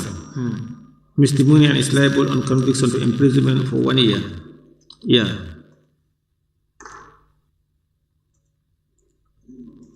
To a 1 month or $10,000. No, this one is different. This one is serious. It's okay. This one requires a calculated, deliberate act. Yeah, it says willful. This is not accidental. No, a court officers don't work only in the court. They could be on their way to serve processes. They could be on their way to go and execute a judgment. For example, Sheriff Department going to execute a judgment, and you obstruct them and say they will not execute it. Sorry? This has been there. This is what we still have right now. They didn't add it. Currently in the criminal code is 1 year. That's what has been there all these years. Yes, Chair. I am of the opinion that we should leave this as it is, because this could be a very serious crime, because somebody is trying to get justice and somebody obstructs that. That's a huge, really, violation of... Clause 104, obstructing court officers, stands part of the bill. It is proposed that clause 104, obstructing court officers, stands part of the bill. Those in favor, please say aye. Those not in favor, please say no. That is have it. Clause 105, frauds and breaches of trust by persons employed in the public service. Clause 105, frauds and breaches of trust by a person employed in the public service. It is proposed that clause 105, frauds and breaches of trust by a person employed in the public service, stands part of the bill. Those in favor, please say aye. Those not in favor, please say no. That is have it.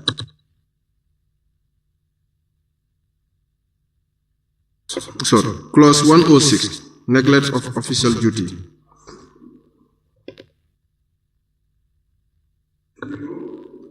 Clause 106, neglect of official duty. It is proposed that clause 106, neglect of official duty, stands part of the bill. Those in favor, please say aye. Those not in favor, please say no. That is have it. Clause 107, false information with intent to injure, prejudice, or annoy. Any? Clause 107, false information with intent to injure, prejudice, or annoy. It is proposed that clause 107, false information with intent to injure, prejudice, or annoy, stands part of the bill. Those in favor, please say aye. Those not in. Okay, you have.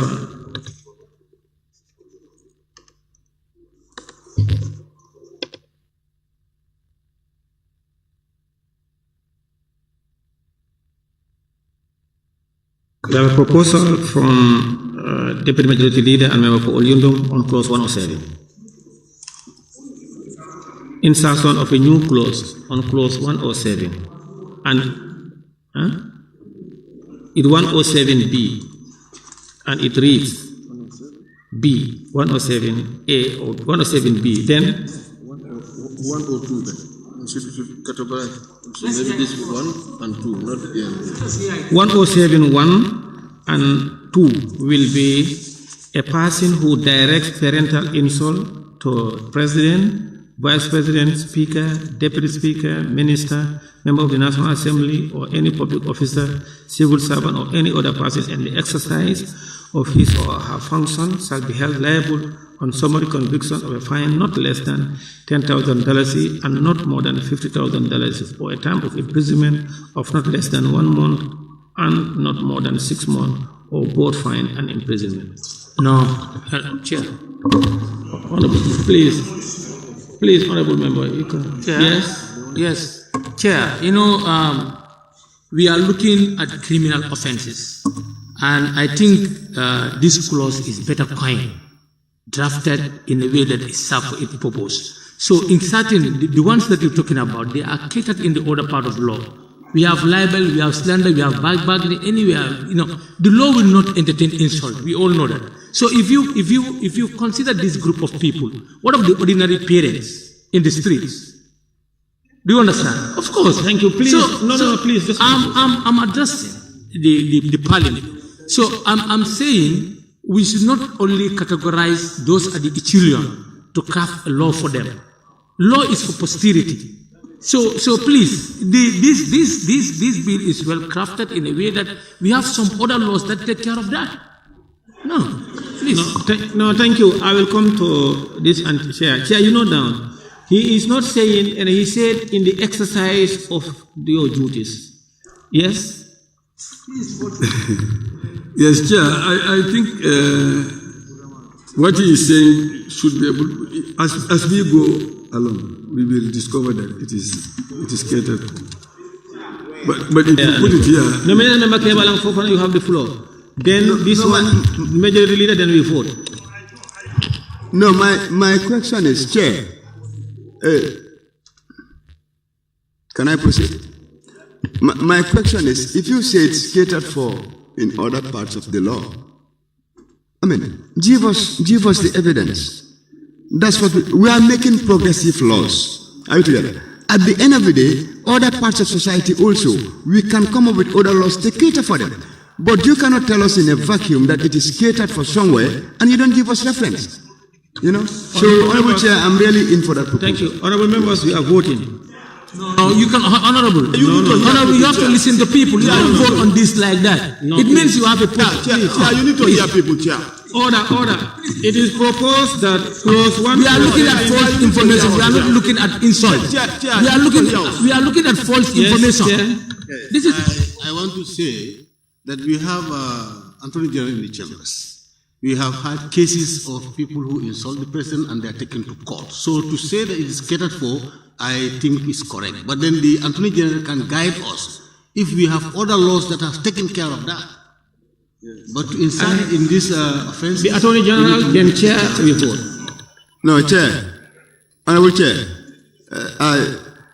I want to raise a point of order. Yes, good.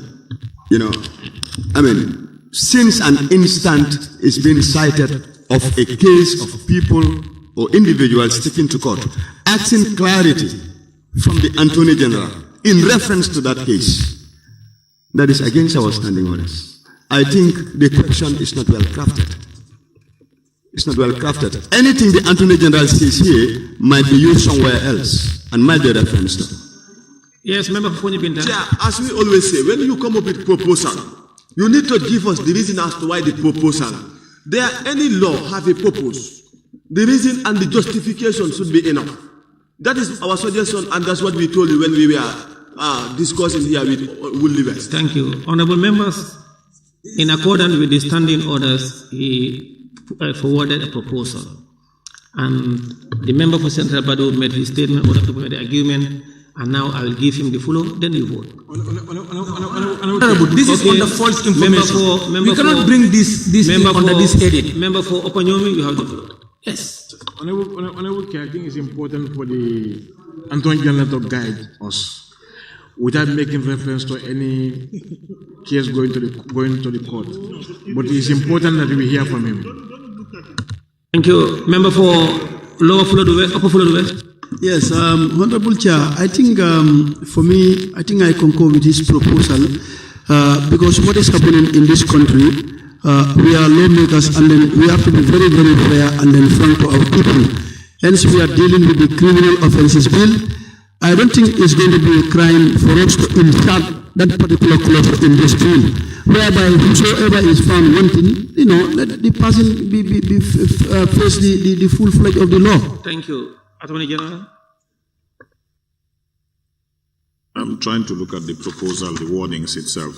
A person who directs parental insult to President, Vice President, Speaker, Deputy Speaker, Minister, members of National Assembly, or any public officer, civil servant, or any person in the exercise of his or her functions shall be held liable on summary conviction in fine of not less than $10,000 and not more than $50,000 or a term of imprisonment of not less than 1 month and not more than 6 months, or to both fine and imprisonment. We do not have any specific law like this in our penal code. At least I can say that for certain. Thank you. Deputy Majority Leader, before you vote. Thank you, Honorable Chair. I think the intent of the proposal. Suleiman, don't distract. Please, the member for Olindum, go ahead. What I'm saying is the intent of the proposal is clear. The intent of the For all you know, please go ahead. I just wanted to clarify that I say the intent of the proposal is clear, because what the proposal intend to do is to ensure that people don't direct insult to officials during their when they are discharging their functions as officials of a particular institution. That's what we are saying. So if you read it clearly, you understand that it is not for any group of people, but it is about you doing your job in exercising the functions that is bestowed on you, and somebody is using that. That's what we are saying. So the intent is very clear for you to understand. Now, honorable members, we are going to vote. Chair, don't vote. It is proposed that clause 107 as proposed. Chair, remove the names of amendment National Assembly members and to other stand stakeholders and part of the generalize it bill. then. Those in favor, please say aye. No. Those not in favor, please say no. No. The ayes. Division. Okay, let's vote. Division. Let's vote. Please put up your mic. Those in favor of the proposal, raise your tax. Those in support of the proposal, raise your tax.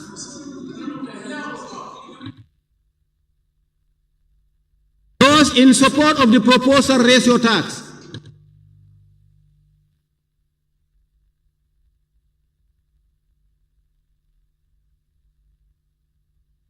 Those not in favor of the proposal, please raise your tax.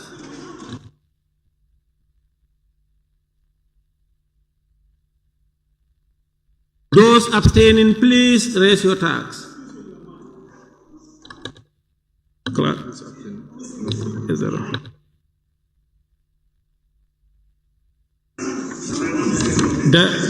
The results.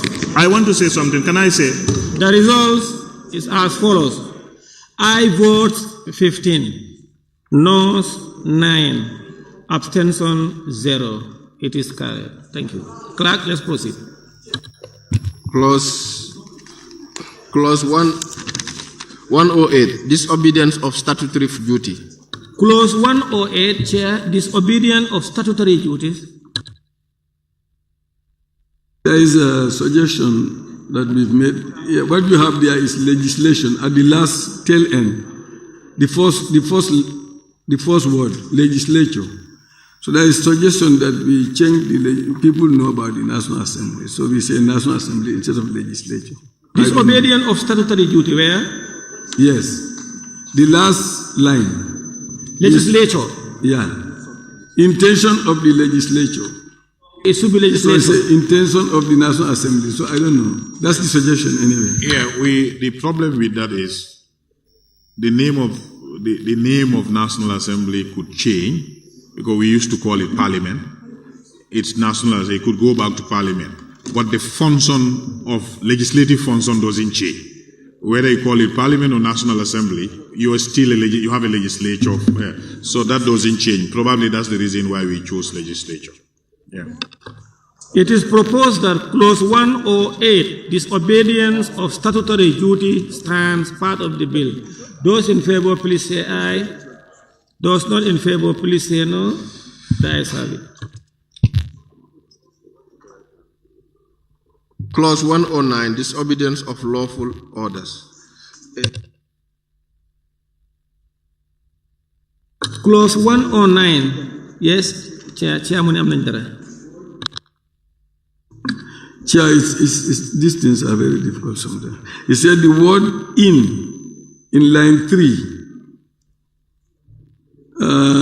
In that behalf. I think that's the word. In line 3, it should be replaced with the word on. So, honorable members, on the third line, capacity and duly authorized in that behalf.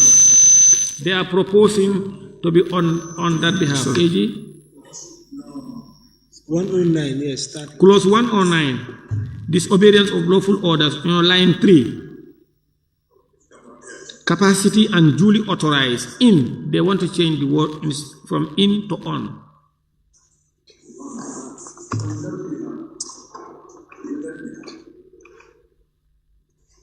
Now it should be a person who. Chair, let's read it. A person who disobeys any order And for me, I would have suggested. No, Chair, you said you are reading it. Read it. Okay, If you are reading or a person who disobeys any order, warrant or command duly made, issued or given by any court, officer or any person acting in a public capacity and duly authorized in that behalf commits a misdemeanor.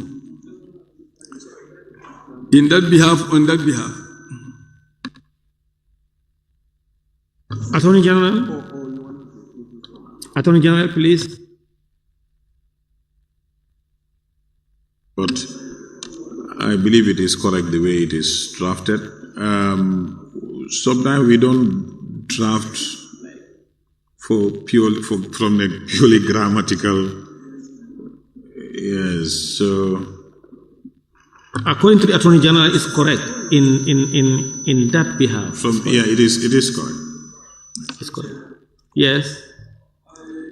My own proposal there, which is not from the. In the first line. Where is it? In the first line, where is a person who disobeys any order. So I want to qualify it by putting any lawful order. Yeah, because you have it there. Lawful before any. You have their lawful orders up, so therefore you want to, yeah. Yes, I think. He said his proposal is any order, it should be any lawful order. On first line, a person who disobeys any order, the order can be unlawful. So he's saying, even though it is deemed to be a lawful order, because you have the heading already, but he just wants to be.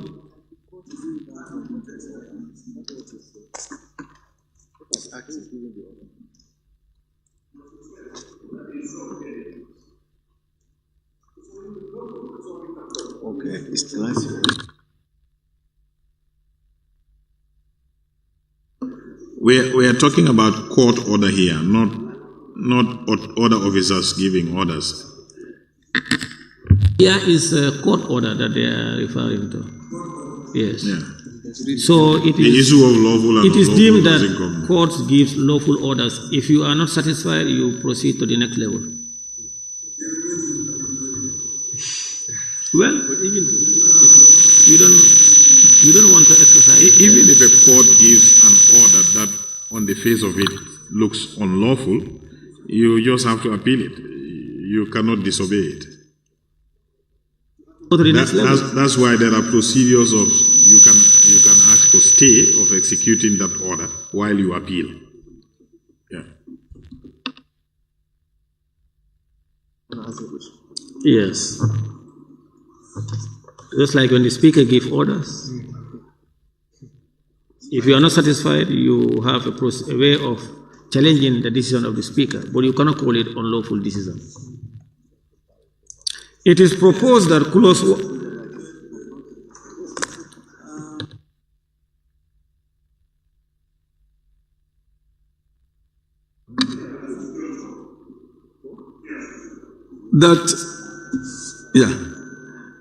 that the word passing in line 1 should be replaced with the word man. The word passing in line 1 should be replaced with the word man. That's what I have here. Yes, and this is clause 109, isn't it? Yes. So I don't know why that suggestion is made. 2, that the punishment proposed, which is 10 years, should be reduced to 5 years. These are the 2 proposals I have here, in addition to this. So there is 2 years here, and then should be reduced to 109.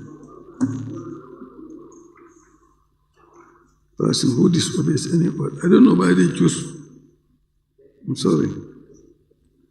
It's a person who disobeys any order.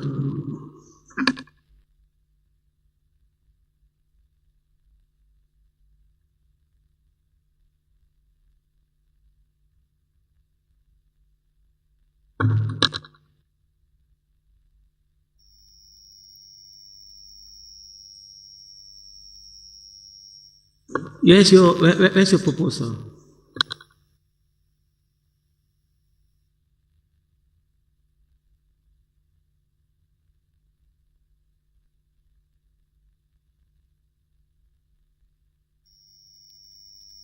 You read it's 114. It's 114. What my aide's telling me that it's 114, not 109. So can we move? All right. It is proposed that clause 109, disobedience of lawful orders, stands part of the bill. Those in favor, please say aye. Those not in favor, please say no. The ayes have it.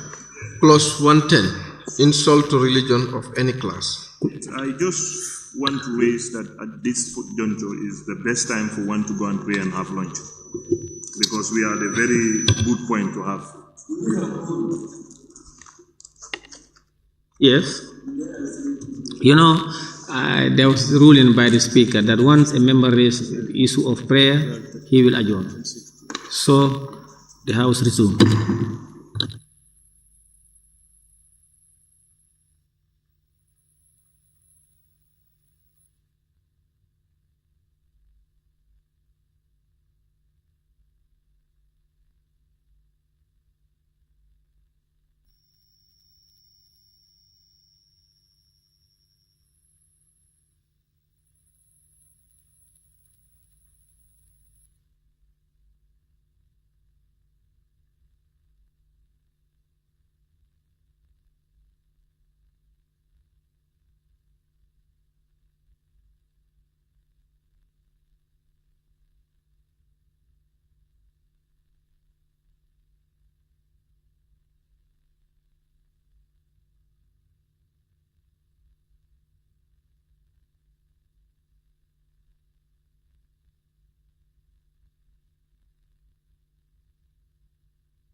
Honorable members, the House resumes. At this time, we will adjourn for prayer and lunch for an hour. Now it is 2:24, and the House will resume 3:25. The House now suspended.